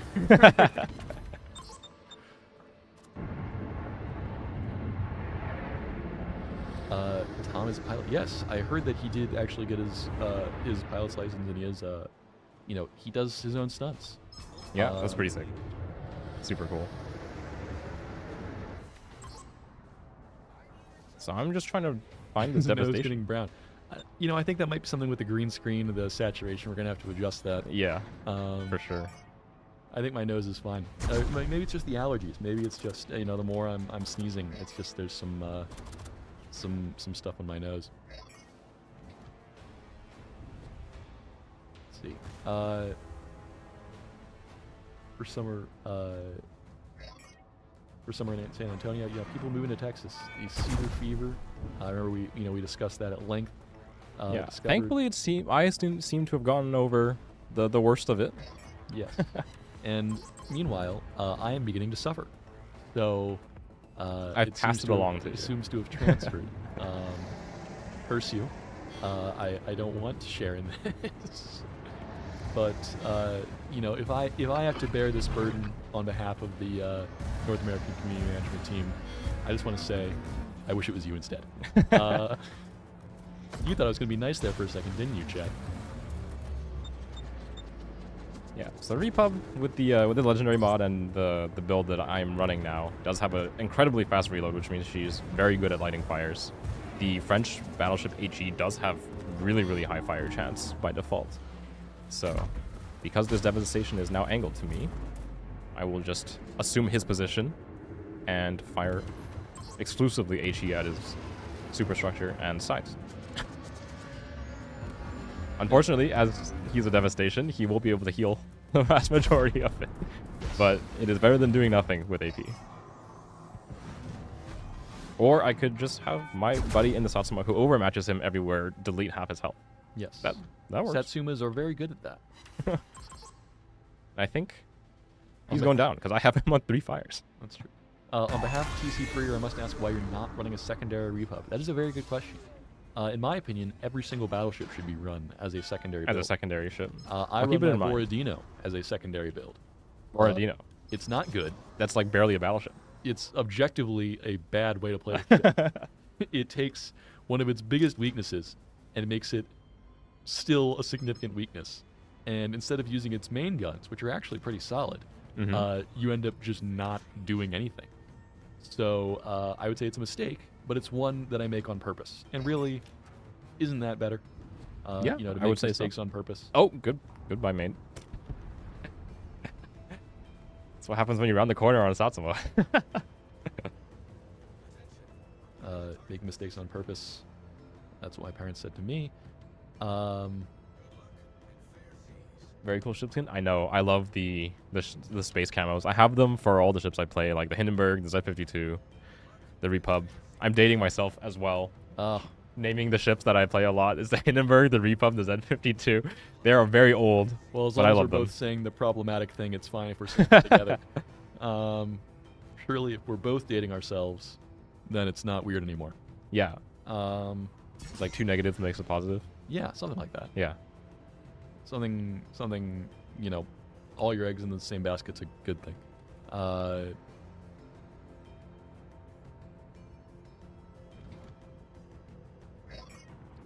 Now, again, turning this into another educational segment for myself and for our viewers. So, the Republic, and, you know, most French battleships in general, very fast, very accurate guns. That's debatable. Debatable. I would say the Republic has pretty accurate guns. So Repub, the interesting thing about her is that unlike the other ships of her line, she suddenly loses a lot of the guns going up to T10. That's true. She only has 8. But the French ships, French battleships and the Italian battleships share what is now generally the worst dispersion curve of all the battleships. They are the least accurate at most ranges. Repub does have particularly high sigma, which is like the likelihood of the shells to land in the center of the dispersion curve. It's a little bit of a mouthful, but that is how she kind of gets around the problem. I just instinctively readied up in the Repub again. We don't have to play it again. You know, let's do another tier 10. I'm going to play something that's not a carrier. Spare chat watching me buzz around all match doing that. I'm going to play one of my other favorite secondary ships, my newest favorite secondary ship, the Prince Adalbert. Adalbert? Yeah, that's a super fun ship. Very new to the game as far as tech trees go. Yeah, let's go manual Colombo. secondaries are... Let's go Colombo. I'll switch to Colombo. Okay. So for again, Sigma is one of those things that's sort of an amorphous concept you hear a lot about when talking about World of Warships. It is not a stat you can view in the game. And so, why don't you go ahead and explain for our viewers, and again for me, because, you know, as much as I've been playing the game, I don't know a lot of the more in-depth technical things. Yeah, so Sigma is, I mentioned it earlier, it's basically the likelihood of the shells to land where you're aiming. So every ship has a dispersion curve, which is listed in the game. You'll see it as listed as the maximum dispersion. In-game, you'll see only the maximum horizontal dispersion, so that's like how widely your shells can spread apart. And the keyword there is can, because usually they will not. And that is because of sigma. So the higher your sigma is, the more likely the shells are to land towards the center, aka like the exact point you're aiming. Lower sigma will mean that your shells spread out more throughout your reticle. Why are there stats like sigma and burn time that are not shown in the game while being important? I would argue that there is already a lot of statistics in the game that are important, and they just kind of have to be trimmed down. Yes, there are the thing about sigma is so this is now like going past objectivity into my opinion, is that it's vastly overrated. I believe sigma is important if it's extremely low or extremely high, but middling values of sigma all kind of blend together because it's basically ultimately a probability thing. rather than something that's like And your concrete. accuracy is set. Yeah, Right? exactly. Your dispersion, your maximum dispersion is a set number. Obviously it increases the further out into your range. So my Yes. maximum dispersion here is a lot lower than it is out there. Yeah. But that's a number you can kind of base things on. So, and this is true for many things in life. Assume the worst, hope for the best. Yeah. So if you're shooting at an enemy, and you're trying to visualize, okay, well my shells are going to land, here. Use your dispersion curve, use your maximum dispersion, and then hopefully they land closer to where you're aiming, but the range where they're going to fall. Yeah. The sigma, as you said, is a thing of probability, and so trying to base things on that is a little more of a gamble. Yeah, really. so like it's ultimately like a question of like, do I make different decisions based on knowing or not knowing the stat? With Sigma, generally no. I would say that, like, again, there are exceptions, like ships that have extremely low Sigma. I'm thinking of ships like the Lyon, like the old Colombo, that had exceptionally low Sigma, where your shells actually go everywhere in your reticle. You do aim differently with those ships. And then ships that have extremely high Sigma, like the Stalingrad, which has by far the highest Sigma in the game, you do have a lot more faith in your shells going exactly where you're aiming, so you can aim for specific targets on a ship rather than just kind of like generally at the hull. But those are kind of the exception and not the rule. For example, like could you look at a salvo from a ship with, let's say, a middling Sigma of like 1.7 versus a salvo from a ship with 2.0 Sigma, and could you tell like reliably what the difference is? I don't actually think so. I agree with you there. And just, two things. One, this was something that, when I first started hearing the word Sigma tossed around, first of all, I thought they were referring to me, Sigma male. Sigma male. But also, a high Sigma is good. A low Sigma is bad. Yeah. So, if you say you have a Sigma value of 1, at first I thought, oh, you want a lower dispersion. But that's not how that works. You want a tighter grouping, and so a higher Sigma value represents how close to the center of the dispersion it will be. And second of all, is Sigma affected by RNG? Yes. It is the RNG. It is the in RNG. fact. It's when you are shooting, you have the sort of ellipse of where your shells can land. And where in the ellipse your shells fall is the Sigma value. So if your Sigma is higher, they fall close to the middle, or they're more likely to fall close to the middle. If your Sigma is low, they are more likely to fall close to the edge. Tell something of the Sigma for Bismarck. I believe, off the top of my head, it's 1.8, which is average. I think anything with like 2 and above is high. That is a lot of torpedoes. That is a lot of torpedoes. That is a lot of torpedoes. And I was trying to dodge this one, and I did not see all of the other torpedoes. That is very unfortunate. A lot of unfortunate. torpedoes. And now I've been forced to move forward into an area where I really didn't want to move forward. So this is a problem. I'm just gonna go. Yep, and I'm dead. So guys, pray to RNGesus. Yes, RNGesus is your friend. RNGesus taketh, and RNGesus giveth. All praise RNGesus. Gizmo, I guess you're not welcome. No, I am not. But as we look at zuiKatsu's amazing gameplay in contrast to mine, first of all, amazing ship skin. Love this. This was the newest King of the Sea skin, was it not? Yes. So this sort of Roman temple aesthetic. Now I could fire here, but I think because this is such a dangerous spot, I will just smoke and not fire, keeping myself undetected because the Bremen is very close to me, and just build distance. I do not love this position. Oh, and the Bungo took care of the Bremen for me. Bungo, Bungo, Bungo. Bungo indeed. That is one of the ships where the Sigma is actually so high that you would aim differently because of its extreme accuracy. Yes. So with the Bremen gun, I'm in less danger. I will fire. I am detected, but I think I have enough distance now where I'm not too afraid of being spotted. Now, one important thing to note from, because you guys can learn from my mistakes, certainly a lot easier than I can learn from my own mistakes. It's always easier when you're watching it back. Yeah. Well, it's always easier when someone else is making the mistake, because then you don't have to make it. Yeah, exactly. And so, allow me to help you, chat, with my mistakes. I saw a torpedo, and so I turned to avoid that torpedo. But in doing so, I really lost sight of everything else. And so if you can imagine the comparative weight on my ship of one torpedo versus literally everything else in the battle. Literally everything else was more important. And so as I was trying to avoid that one torpedo, I was not paying attention to all of the enemy ships in front of me. I was not paying attention to their relative angles to me and what angles their guns would have on me as I was turning.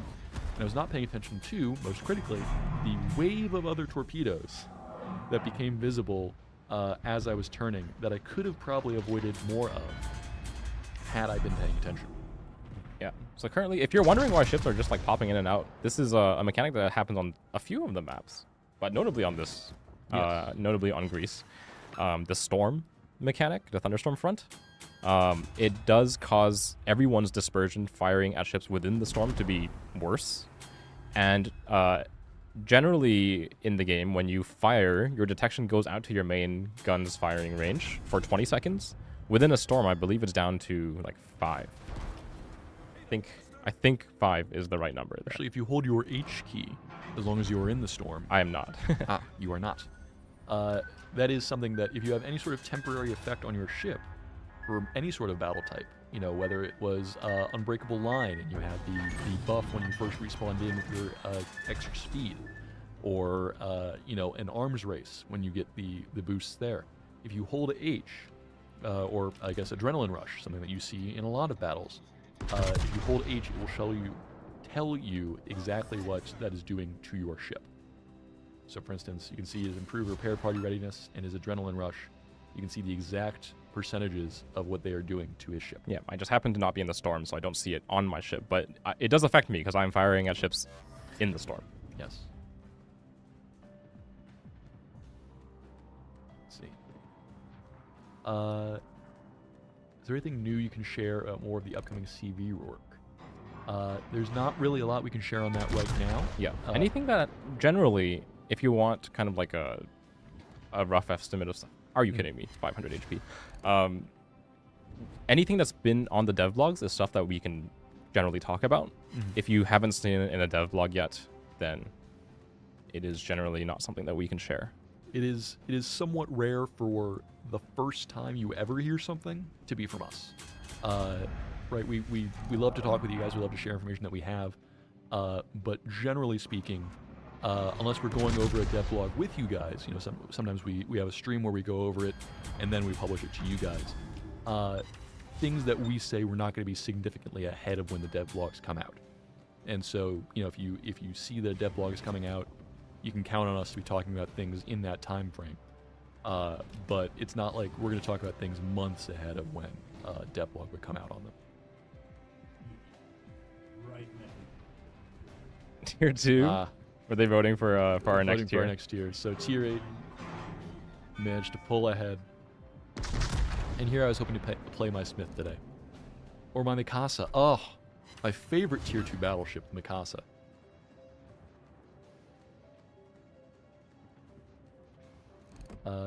Thank you for taking my questions. You know what? We appreciate you. We appreciate you guys asking questions. That's why we're here. That's why we do these streams. We want to interact with you guys, our community. We want to answer your questions. We want to, play games with you. And so, we don't do this just for fun. I mean, we do play the games for fun. And it is fun to be here on stream, but we want this to be a time when you guys can ask us questions and we can communicate openly with you guys. Mikasa is everybody's favorite tier 2 BB. That is true. It is also everyone's least favorite tier 2 BB by default.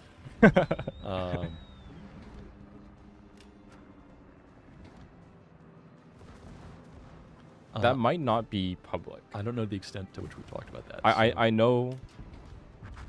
Yeah.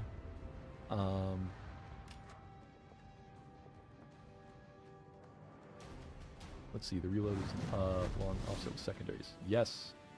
Sorry, I'm looking back through chat here. I've had a lot of time since I've been dead for most of this battle. I'm Marco Polo's turret, veer turret 360 like Humlo. It is not Marco Polo's rear turret does not swivel on 360 like the Colombo's does. Unfortunately, so I think Marco Polo could use a little bit more of utility like that, but it's currently not the Boxmala, case. when will the secondary aim bug be fixed? Assuming we are talking about the same bug, there has been an ongoing issue with a mod. I believe it is the ship movement indicator mod.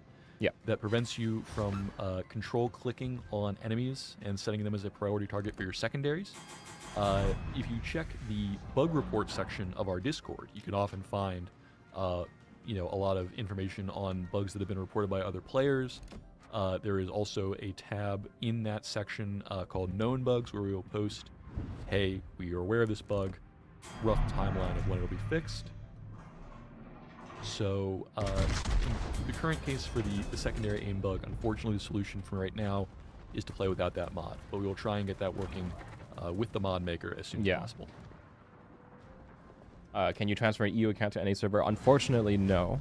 I know there have been very rare single cases, kind of around the removal of the Russian servers, where server transfers did happen, but other than extreme circumstances like that one, server transferring is not something that we do. Two very good questions here. So first of all, was that section restored with the old bugs after the incident? Yes. No, not with the old bugs. So Oh, the known bugs one, yes. or the old bugs. So like if you submitted a bug report ticket in the server before everything was sort of redone, obviously we had some events going on with our Discord server recently, so all of the actual threads were removed. So if you look in the current bug report section and there was a bug that you reported that you currently do not see, please feel free to submit another report. That being said, also, it's important to look at the thread and see maybe the bug you're going to report is already there. If it is, feel free to also add your own screenshots, your own WG check into that thread. But if we get a bunch of duplicate threads for the same bug, we will have to start locking and closing some of those just so it doesn't overcrowd that section. Snarf, I see you mentioned, I think he was more talking about, are you into warships as in like the history? Yes, that was the other question. I think that was his intent. I believe I appreciate you defending me, but I was going to actually bring up that question as well. Yes, I think the question is history versus just the game. And I think I'll let you answer that first. Sure, I think we represent the two sides of it. I definitely got into the game.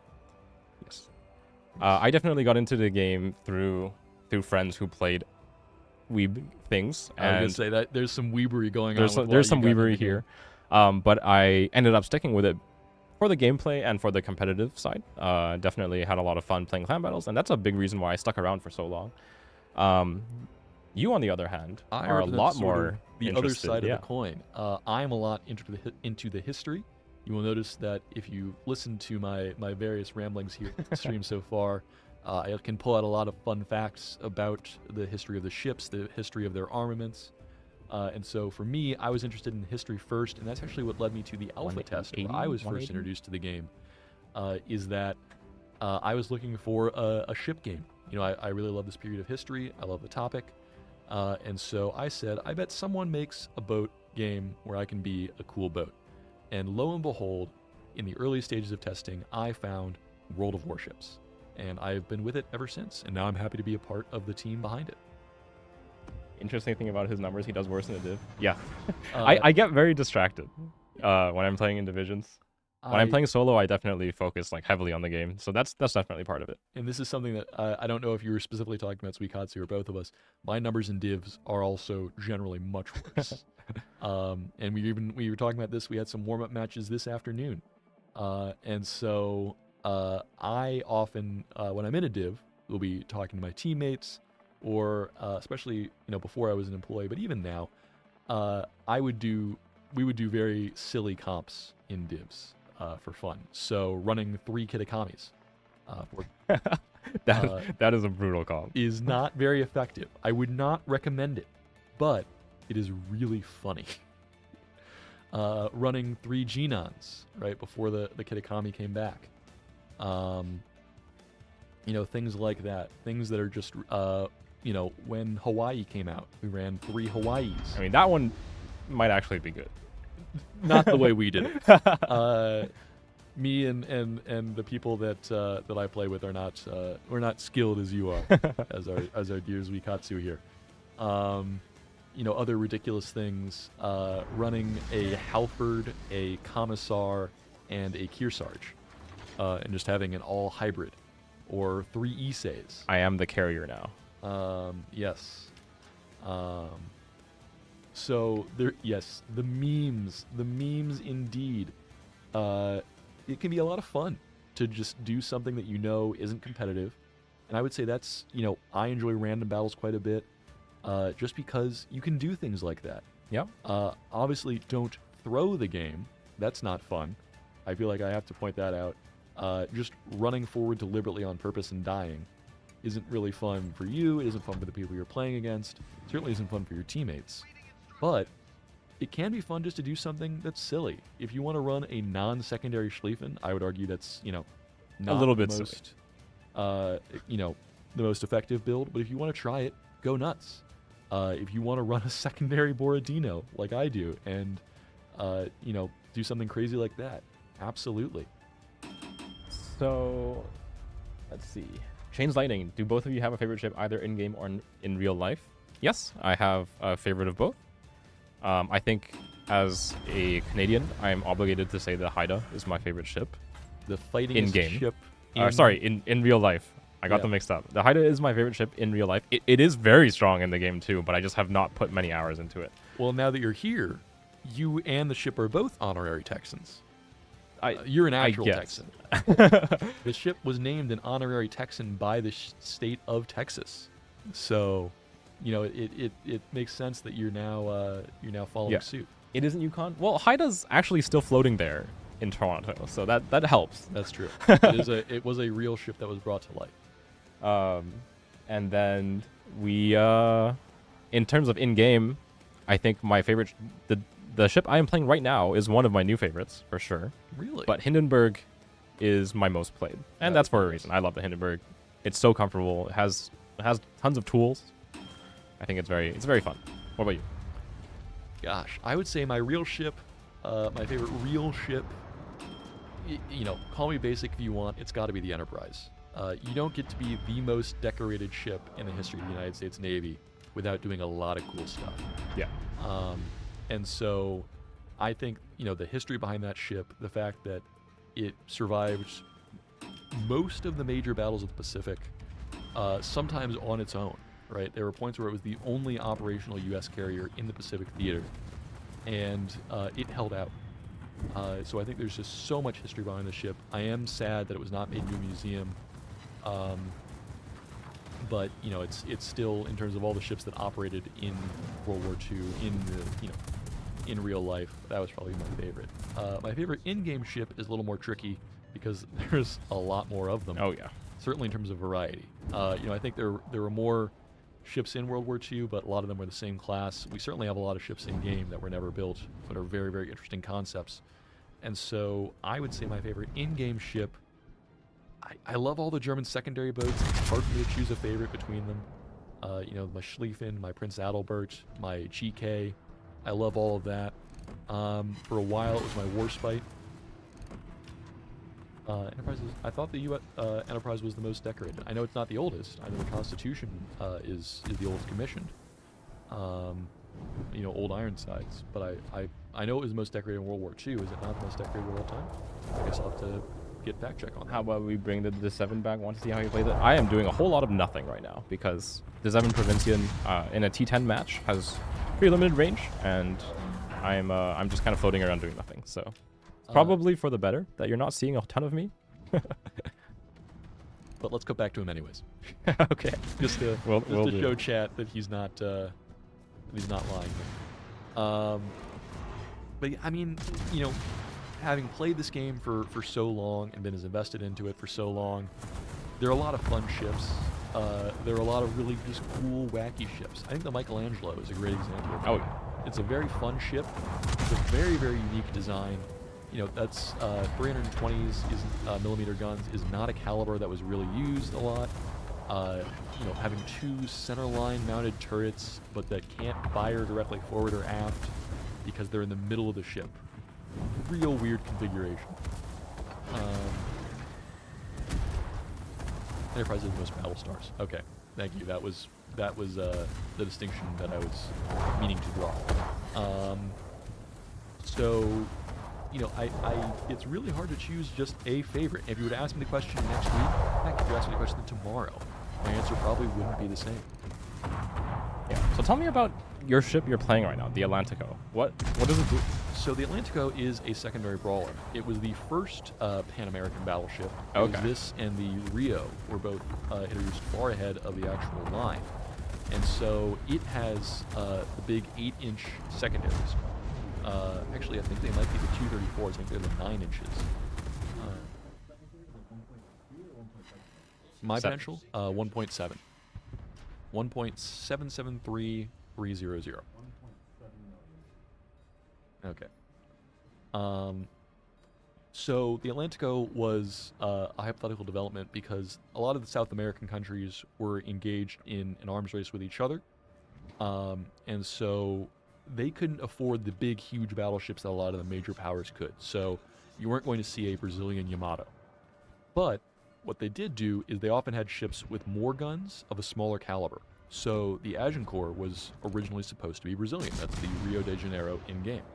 And that has a massive amount of main battery guns. It also has a ton of secondary guns. And so the Atlantico is a further development of that concept, where you take a ship with a lot of smaller guns, in this case 15-inch guns, and you just sort of up-armor it and make it bigger. And so the Atlantico is a super dreadnought in terms of its sort of classification. That means you have the HMS Dreadnought, which was sort of the trendsetter, and you had contemporaries being dreadnoughts, and then the next generation were these super dreadnoughts, and the Atlantico fits very nicely into that category.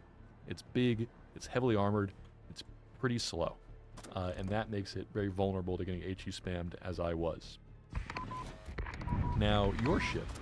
The D7. It's a very modern ship. I believe it is real. You'll have to correct me on that. The D7 was not specifically. Okay. So the history of the ship is actually is pretty interesting because there's a lot of different ships in the game that are all based on the same thing. Okay. So the Admiral Grau. Actually, I don't know if the D7 was then turned into the Admiral Grau. Chat will have to correct me on this one. This is the Dutch Navy is a bit of a blind spot in my history knowledge. But so the ship was the Dutch cruiser line, the Tier 6 with the Kikduin. Again, don't know how I'm pronouncing that correctly. The Tier 7 with the Indrak, and then now the D7 Provincian are all the same ship, just at different points in its development. Oh, okay. So which one was real? This is where I think chat needs to come in and help me. I know D7 was first before, like, the Grau, for example, but in real life. I know it was eventually transferred to the Peruvian Navy, and it was the last sort of gun-armed cruiser in operation anywhere. But I don't know if its real-life name was the 7 provinces in Dutch. Okay.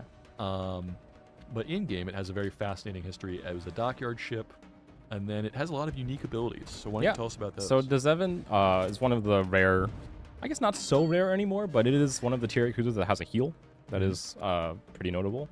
I just find that in general she's pretty well equipped to start fires. Like, so I guess in keeping with her Dutch heritage, she does have access to airstrikes. 3 charges, which is very 3 unique. charges, which is one more than the usual. The only other ship that can do that, I believe, is the Gudenlu with the legendary mod. Yes. Notably, the charges, the airstrike like reticle is very small compared to other ships. So you have to be quite precise with it. It does have the full 13-kilometer range, which is also not true of the other tier 8 cruisers, I believe. So it is quite long-ranged. So like the quantity of airstrikes that you can set out with the D7 Provincian is really high. Combine that with her, wow, my planes just got shredded. Combine that, of the airstrike. Yeah, combine that with the main guns that she has, which are just like relatively fast firing 150s, reasonably good at lighting fires. She can put out a lot of fire damage. I have not had the ability to do so because the main thing that is a problem for her is like relatively limited range on both of her armament, like 13 and 16 kilometers on the airstrikes and her main guns respectively is pretty limiting, especially in open maps like this and T10. I just realized there's still a destroyer alive, and I just completely blanked on that, so now I'm spotted. That is a problem. See, I, World of Warships player extraordinaire, would never completely miss a very obvious and dangerous enemy ship in proximity to me that was firing torpedoes. I don't know what you're talking about in the last match. That sounds ridiculous. So I'm going to try to build some distance here. Unfortunately, the ship in question that is near me is a... Oh, he's gone. Was a Valparaiso, which was very dangerous. It is no longer so. As you can see, like, the fire chance of the shells is just, like, I press the main gun button and people light on fire. That is the way it works. That is the way it works with a lot of the Dutch cruisers. And until the Dutch light cruisers came out relatively recently, the D7, excuse me, was fairly unique in that regard. Yeah. And he blind dropped on the daring in the smoke, got 4 hits and a fire. There you go. Again, going back to the invisible but not invincible thing. Smoke screens make big targets. Obviously, the enemy doesn't know exactly where you are in it, but they know if you just laid a smoke screen, you're still there. So, you know, sometimes it might need to be a good idea to skedaddle. Yeah, the 7 has very good AA for her here. Yes, that is very true. Her AA is exceptionally good at T8. The only problem is that she doesn't have access to...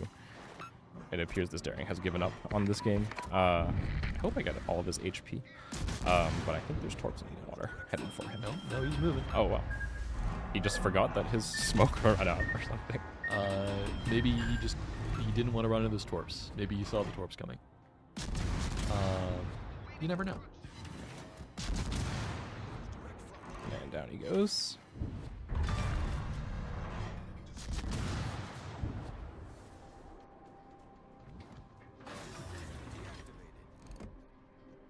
I think this is pretty much the game.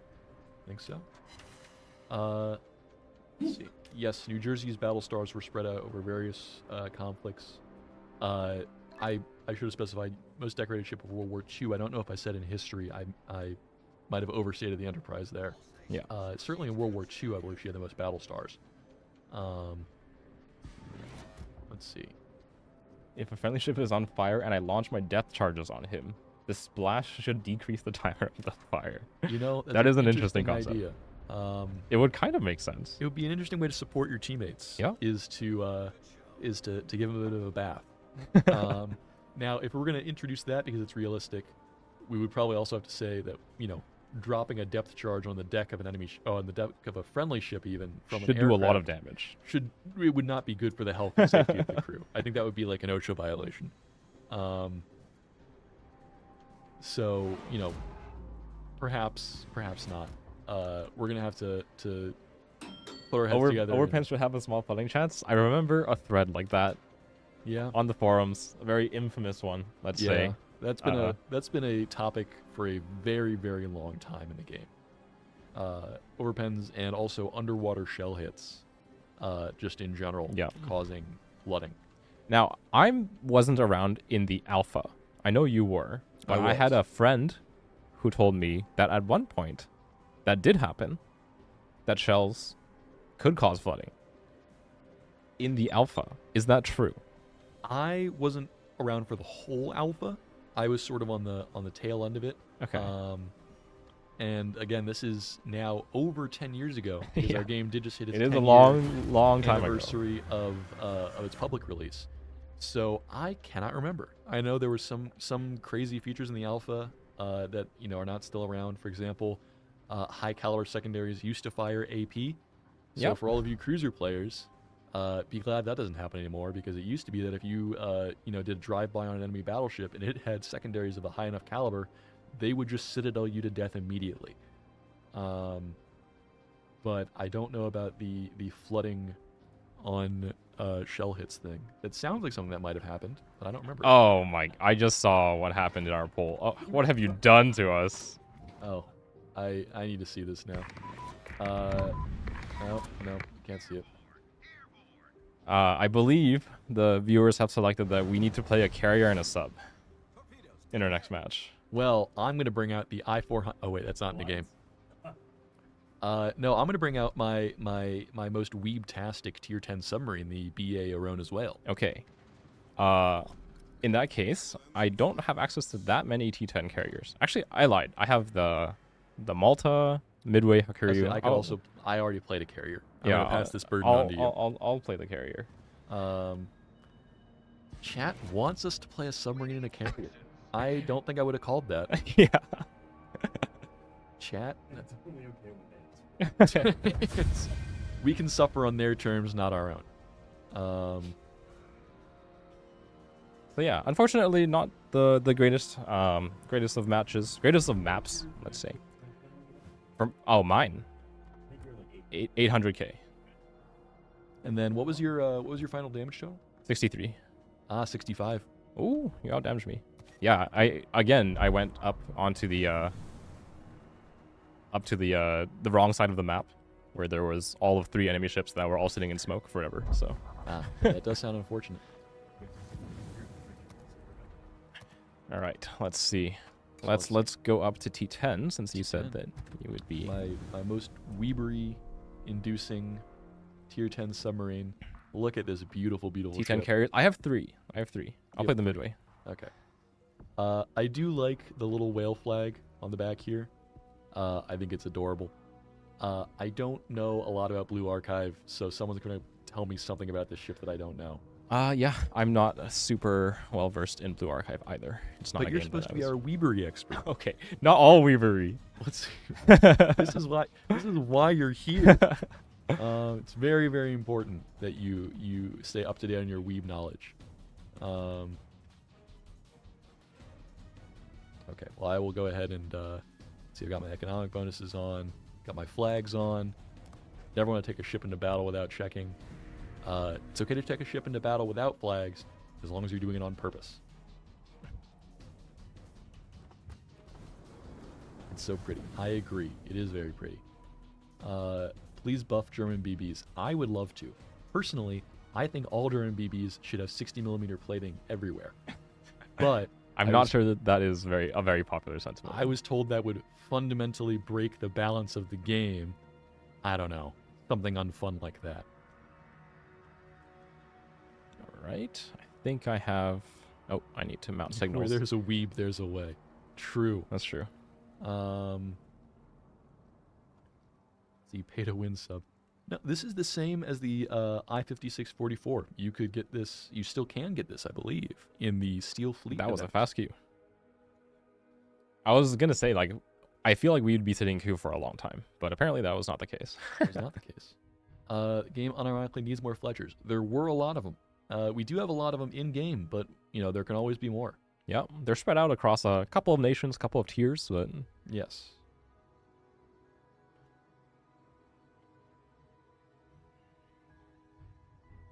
There must be a Weeb CV2.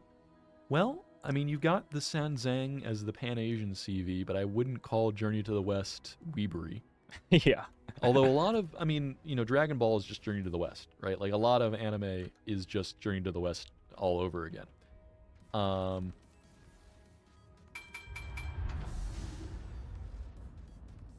Game needs more CVs and subs for matchmaking. Not sure about that one. Shokaku comes to mind. I mean, there were also the Taiho, the Hiryu, which were removed in the Great CV rework. Yes. They should be coming around. Seeing as we have thought of still a Scapa Flow port. That would be interesting. I would say Scapa Flow, a lot of our stuff doesn't take place sort of in the World War I. Like, obviously, we do have some ships from that era. Obviously, we have HMS Dreadnought. We have Mikasa, which is even pre-World War I. I would have to check if we're going to have a Scapa Flow event. That does sound pretty cool, though. Are the new Distinguished Service Awards similar to the World of Tank Marks of Excellence? Zui, I think you're probably more qualified they to work answer this. in a similar way. Unfortunately, right now they do not show up like on your ship like they do on the tanks in World of Tanks. But as far as the metrics for them, it's a relatively similar system.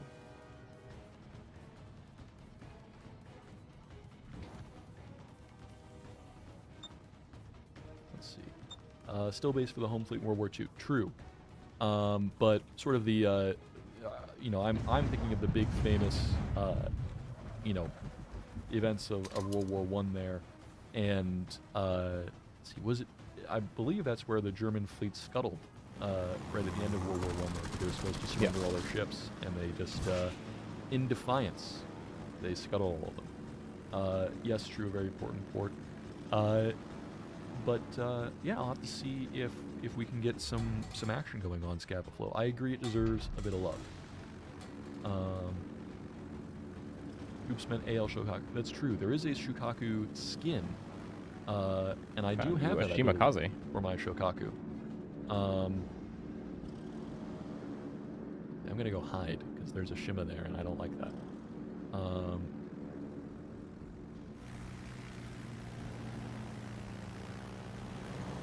I'm gonna do what a sub does best: run and hide, and hope no one sees me.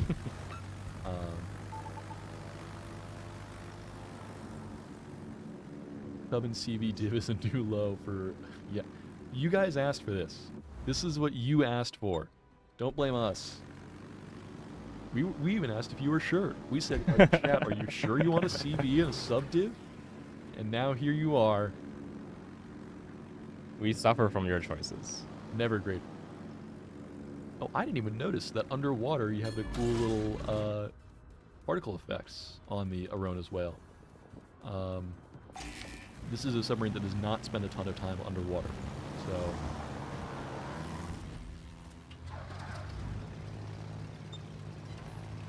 I've spent the first couple of launches just kind of poking and prodding at the middle of the map. I think now that I know the Yamato and the Britad's positions, I think I'm going to be happy taking out the main armament, I would say, of the Midway, the dive bombers. Let's see, chat likes to make streamers suffer. That's true. Yes. How do you get Neuron as well? Unfortunately, this was available for a limited time event. I got very lucky, but I don't think we currently have any plans to bring this back anytime soon, but never say That's never. always the case for collaboration stuff. You just kind of, you're subject to the whims of not only ourselves, but of our partners as well. Yes. Let's see. Why the hate on subs? Subs are so nerfed. People are, subs are divisive. We recognize that. Some people love them, some people hate them, some people love to hate them. I hate to love them. A Surkoof when? Good. Look, we don't even have the regular Surkoof yet. Can we hold off?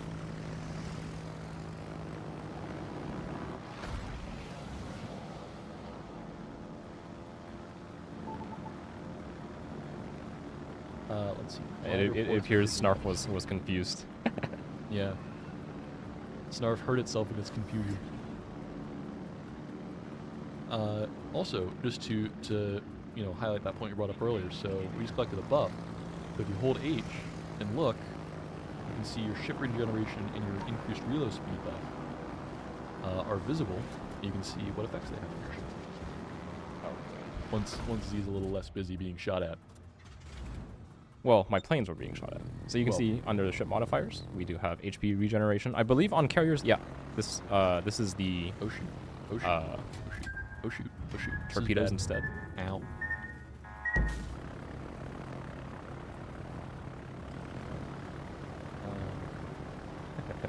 That was not fun. I didn't enjoy that. Yeah, I misjudged my my attack time there on my torpedo bombers, so I ran out of time to attack. Generally, when I'm playing the carriers, I don't know why I'm going forwards. I like to start my attacks like really early, like kind of like at the like 8, 9, 10 kilometer mark for the torps, just so that my reticle has turned green by the time I've hit enemy AA range. That does reduce the amount of damage you take from AA. Because once your reticle is green, you get a lot of damage reduction. So especially when using bombers like the torpedo bombers, try to stay in that green reticle for as long as I can.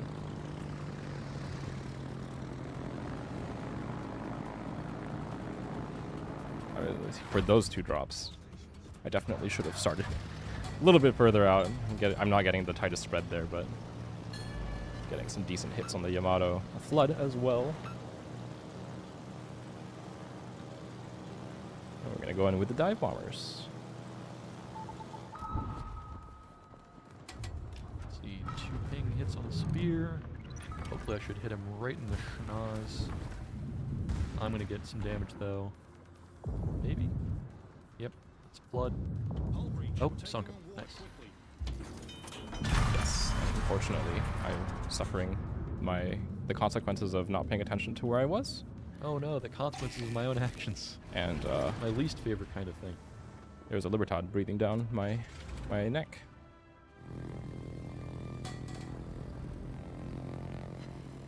Now, let's see.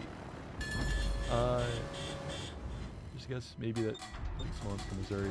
Yeah, we don't know with Val, what the ongoing thing with Valparaiso will be. Obviously, it's a very popular ship. I've played mine quite a bit. Let's see. British CL is the best starting line. I don't know if I would say British CL. British light cruisers are a pretty unforgiving ship line. So if you're asking, I believe I saw in chat somewhere there someone asking about, like starting out in the game. If you're looking for a first line to start, I would recommend choosing a line from early on in the game's release. So as the game has gone on, one of the things that has happened is the game's gotten more complex. And so new ship lines come with new features. Italians, when they were introduced, SAP was a new thing. Yep. And so the earliest ship lines, so your 4 original American ship lines, so the Des Moines line for the cruisers, the Gearing line for the destroyers, the Montana line and the Midway line, and then your 4 main Japanese lines of the Zhao, the Hakuryu, the Yamato, and the Shimakaze are going to be probably your most straightforward. Ow. I'm getting shot at. I was going to shoot back, but I think I'm probably going to be toast here. Recommends buying a tier 10 sub and playing that first time. Don't put words in my mouth. I would not say that a tier 10 sub is. I don't even know if you can buy any tier 10 subs right now. I don't think so. I mean, you can get the 5644, but that's for steel. You can't buy that. But anyway, so if you're looking for a ship line to get started in the game, I would just look back at the game's history and choose something that is either American or Japanese, because they're going to be probably your simplest. And just choose whatever class you think sounds fun. Unfortunately, as a result of my getting caught by the Libertad, the Malta has made it his mission to kill me, which I don't think I can avoid, actually.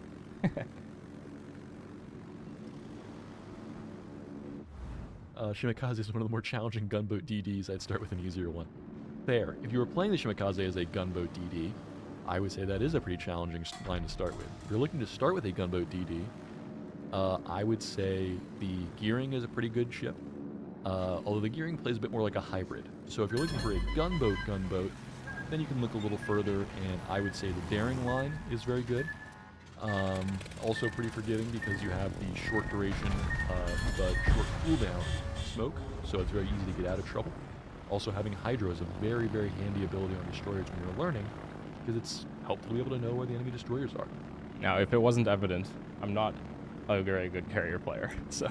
Well, I'm not a very good submarine player, so... Chat, this is your fault. We blame you. Let's see. What would you say for new players, good lines to start with? I mean... Shimakaze. But only if you're playing as a gunboat. Snarf says Shimakaze. I'm not against that. I think Shimakaze is definitely a good starter ship. You kind of just have to... It's a ship where you have to make yourself useful outside of doing damage. I think ultimately that's something that's... Yeah, Whoa, I think spotting in my Shimakaze. I think I'm 20 kilometers away. That's a big thing that a lot of newer players have trouble with, is like, what should I be doing other than doing damage? And the torpedo DDs all kind of have to make yourself useful outside of doing damage, because your damage output is so unreliable, let's say. Yeah.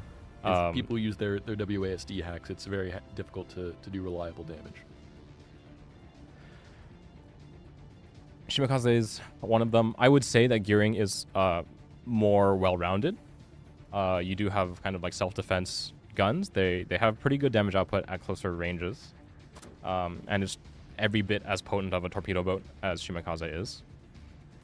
The as far as cruisers go, I think Hindenburg is one that kind of teaches you roughly how the average heavy cruiser plays. You have relatively high damage output. That's the main thing. You're like on the as a counter to the Shimakaze point, your role actually is to do damage. So you have to figure out like, how do I put myself in places to do my damage? Because Hindenburg is not invulnerable by any means. She has reasonably good armor, but definitely still suffers from things like overmatch. She's not the fastest ship ever. She doesn't have a ton of like getaway tools. Oh wow. What do we have, Snarf? Oh dear. Well, if I was a good submarine player, I'd probably be right. The but thing about also, Midway is that Midway gets a lot of torps. yeah, the thing about Midway is all of her armament is actually pretty good. It's like I spent a reasonable amount of that game flying around using the torpedo bombers because they're useful. And unlike a lot of the, let's say like the older carrier lines, they have more variety of useful armament, whereas just kind of like as a point of differentiation, newer and newer carriers as they get released have more specialization. Even though there aren't a ton of carrier lines to begin with. Yeah. But I would say just to counter that maybe a little bit. Certainly the Germans have very specific stuff because they're all about their armor piercing. I'm just thinking about The Russians though are pretty good all rounders. that's true. And that's yeah, a the relatively Russian new carriers carrier do line. have good armament across the board. All right, this one last game. You choose the ship. Okay, Snarf has directed us. I'm choosing zuiKatsu's ship, and he is choosing my ship. So I will let you choose the tier, though. Okay. Let's You can only fail div so hard. let's do T9 then. Let's do T9. T9. Okay. So pick me a ship since I picked the tier, and then I'll pick yours. Let's see. At tier 9. It'll be easier for me to pick yours because you have a lot more ships. I have a lot of ships. Yeah. Let's see. Do you have a Jaeger? No, You I do not have a Jaeger. Do you have? Do you have a Carl Johan? I think I swear I saw it in my port, but I might have been hallucinating. You might have been the other European. Do you have a Friesland or a Groningen? I do have a Groningen. Okay, play that. Okay, Groningen it is. For you, no, Groningen I got very recently. So it will be Groningen And for I'm me. gonna play Friesland. No. For you, What am I playing? let's take out the good old Missouri. The Missouri. Have not played her for a bit. Okay. Yeah, There she is. I'm trying to find my Groningen myself. I thought I had the. Do I not have the fancy camo for her? Oh no, I had that for the Iowa.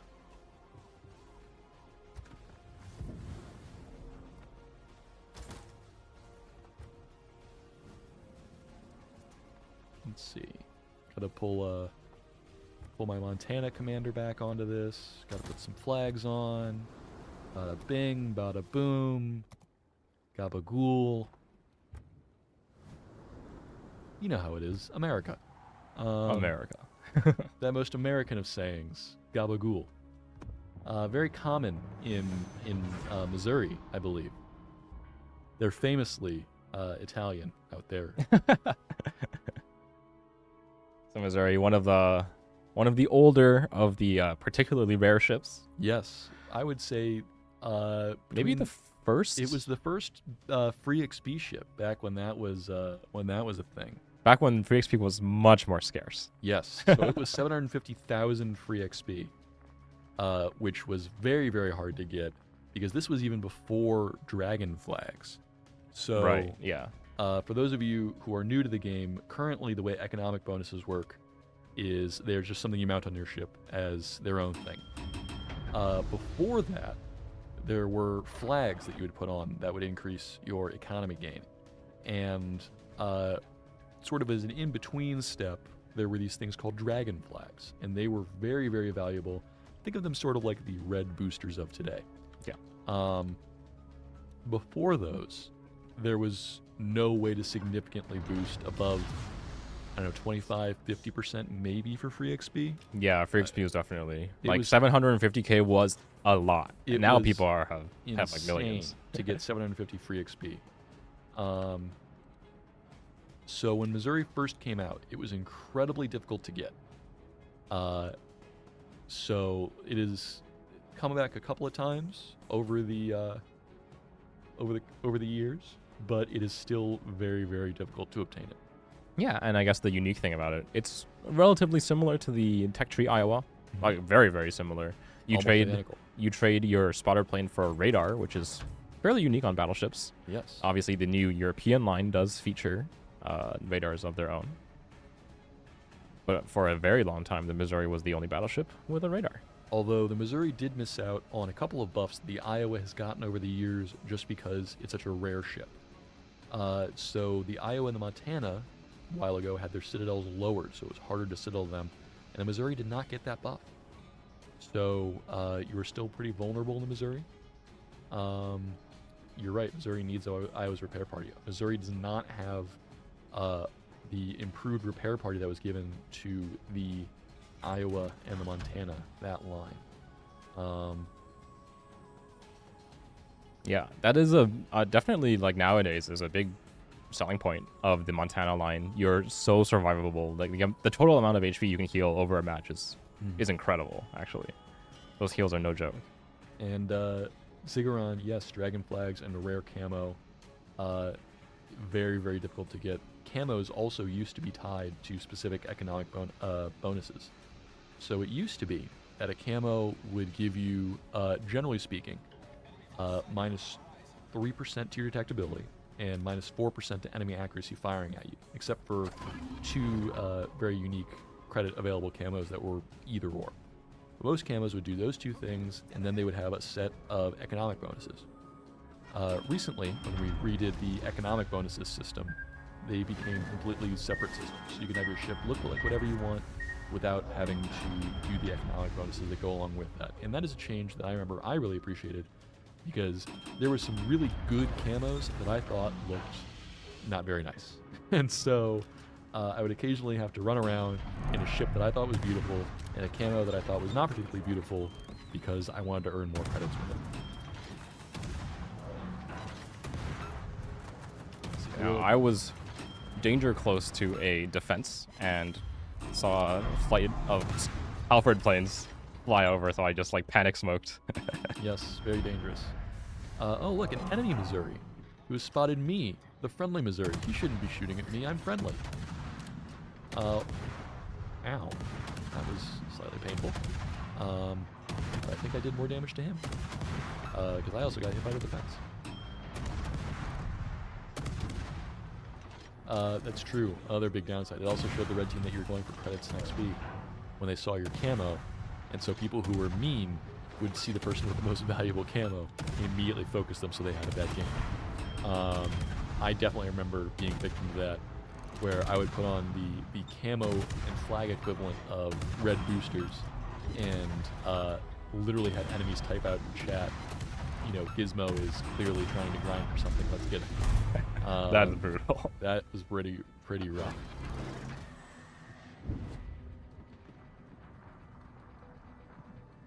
Let's see. Tech tree ships represent the class of ship, not the individual ship, so they won't get ship numbers. Oh boy, that is correct. I did not see that. Jaeger, he has not been spotted yet. Good play to him though. You know, if only I had some sort of surveillance ability, some sort of thing that could have detected, you know, some sort of a radar even that would do surveillance. If only the Missouri had that kind of ability. It's a shame that it doesn't. But anyways, now looking at zuiKatsu's gameplay, from him who's still alive, has there been a match where you died first tonight? No, there was one. There was one, yes. There was one. The Loria game, I think. Cheeky Jaeger, indeed. Very glad I got replaced with the current booster system. I am too. I think Yes. that was a change that was made for the better. Definitely one of my favorite changes. So I'm a vain man, and I like to look good. Let's see. I really like the Wisconsin camo from the dockyard. I wish the special camos from Montana and Iowa had the BP numbers on them like the Wisconsin does. Again, to respond to that, tech line ships are more representative of the class than they are of the ship itself. And so a lot of times on premium ships, you will always see the ship name printed wherever it historically would have been printed. But on tech line ships, you won't really see the name of the ship because Iowa is indicative of the Iowa class, or in cases like that where there were several, Fletcher is the Fletcher class, and we all know there's a ton of those. Vallejo and Salmon, there were a ton of those subs. U-2501, there were a ton of those. Anything where there was a lot of them, the tech line ship is sort of emblematic of that class. Now, Groningen is an interesting destroyer. It is one of the few destroyers in the game that has no torpedoes. Yeah, absolutely none. So walk us through kind of how you play a destroyer with no torpedoes, because it Sure. seems to me, as someone who is not a huge destroyer player, torpedoes are a lot of your damage. Yeah, so I mean, like, in general, you just kind of want to find, ideally, pushing battleships, put yourself in front of them, set them on fire a lot, and that's going to be, like, pretty much all your damage output, right? Like, your main guns, they don't penetrate much other than the superstructure. Generally, you don't really have the tools to stop pushes like that, but you can try to add damage to your teammates. And in this case, the Groningen is also a particularly good like defensive destroyer against other destroyers. She's not very good at pushing into others, just on account of her like low speed. She doesn't have speed boost that most destroyers do, which means she doesn't have like the improved acceleration, all the goodies that come with a speed boost. But if enemies are pushing into you, you're generally pretty happy about that. It's also a very good sub-hunter, which Yep. makes sense historically, because that is one of the reasons why it was built.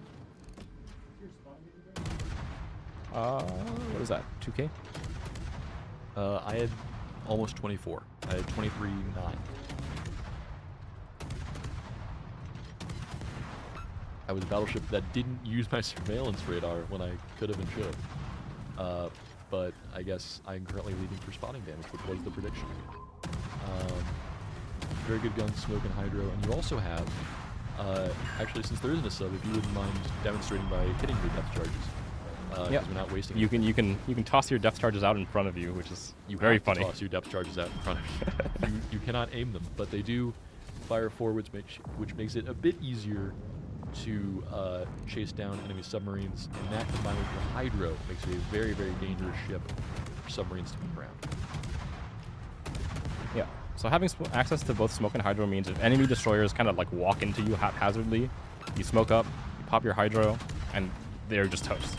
So if for example, if I was on the enemy team in a destroyer, and I would have walked straight into your face, which I would have, what would be sort of the engagement, you think? If I was in my hearing, what would... Well, ultimately, if you don't have a way to spot the Groningen yourself, like a friendly radar or your own hydro, you actually just see an angry smoke cloud with a stream of shells, very, very high fire rate coming at you, and there's not really a ton you can do about it, and that makes her very, very difficult to fight as an opposing destroyer, let's say. Yeah, it does. You do look like a very angry-looking smokescreen. Yep, I've got a buddy sailing with me this time. Unfortunately, I think he's doing more harm than good against the Valparaiso in particular, but I think we have him. I say again, the secret with Valparaiso is you want to be out of secondary fire range, because then they can't recharge their combat instructions, and they can't recharge their heal super quickly, and then they can't come back to full. Let's see if we found that ship.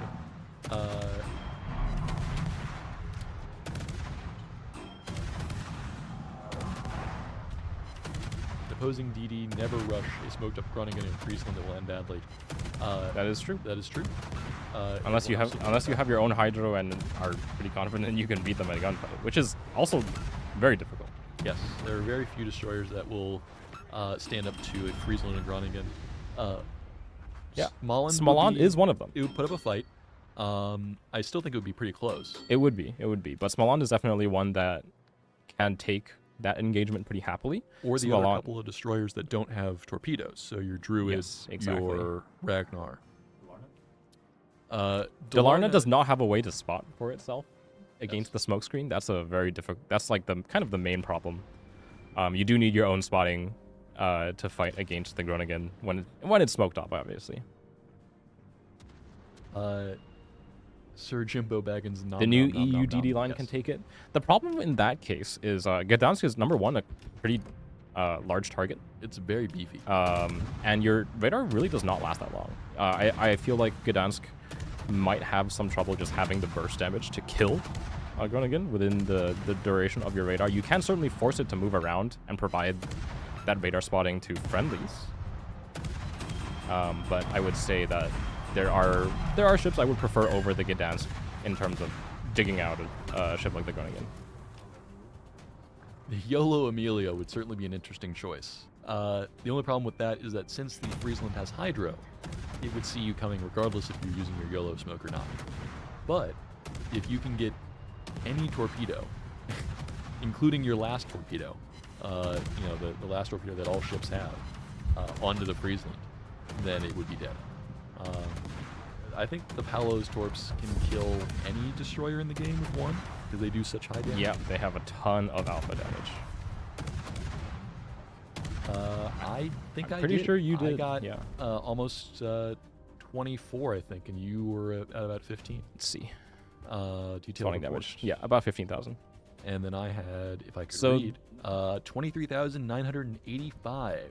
So the way spotting damage works is it's a little bit strange and like not super intuitive, let's say. In order for spotting damage to be counted towards like your stat here that you would see on your endgame screen, you have to be the reason the enemy ship is spotted by the person, and the person doing the damage would not see the target otherwise. Yes. Um, But that is an interesting topic, but I think we'll have to go into that next week. And it gives you in chat a reason to come back next week that's true. to see more explanations from our very, very talented and very knowledgeable zuiKatsu on the finer mechanics of World of Warships. But we do have a raid target, don't we? Yes. Chick-a-D. So we will be raiding Chick-a-D. We hope you all go over there, give him some love. Say hi from the World of Warships crew here. And so I think for now, we might just have to sign off. Yeah. Thanks again for. Yep. Let's get the raid set up first. That and would be then, good. after that, might be time to sign off. But I apologize. I might have led the thing a little. It's all little good. too It's all early. good. Being ahead of the game. It's always good to be prepared, folks. Thanks for the great stream. Take care. We appreciate each and Yes. every one of you. Thank you guys for coming in, tuning in. Do check out the armory. Again, there's a lot of stuff leaving within the week. Yes. And Yes. there is the new Teenage Mutant Ninja Turtles collaboration. Teenage Meanage Needle Teetles. Believe it just started today. So Yes. So go you got, into the armory, check out all the new stuff. Nordleeshaven Tale, ends in 3 days, 10 hours, 56 minutes, and 14 seconds. I think you had a Yavuz sitting there staring at you. I in did, Your, 'cause I in your can't free bundle. I can't collect it because we got it. Oh, right. So that people are going to be upset at me. But Steel Fleet also ends 3 days, 10 hours. So those are ending. And then you're right, I have a Yavuz that I cannot currently collect. But you can. So if you guys check your random bundles in your European battleships, you might just have, down here in the bottom right, the Yavuz Sultan Salim. Yep. So to clarify, the tier 4 is available only through the random bundles. You'll have to pick them up and see if you can get it. The tier 5 is available quite early in the event pass. You can get it just for playing the game. And then later you get the tier 7. Yep. So do check back early on your event passes, and we'll see you guys We will see you guys next week. Bon voyage.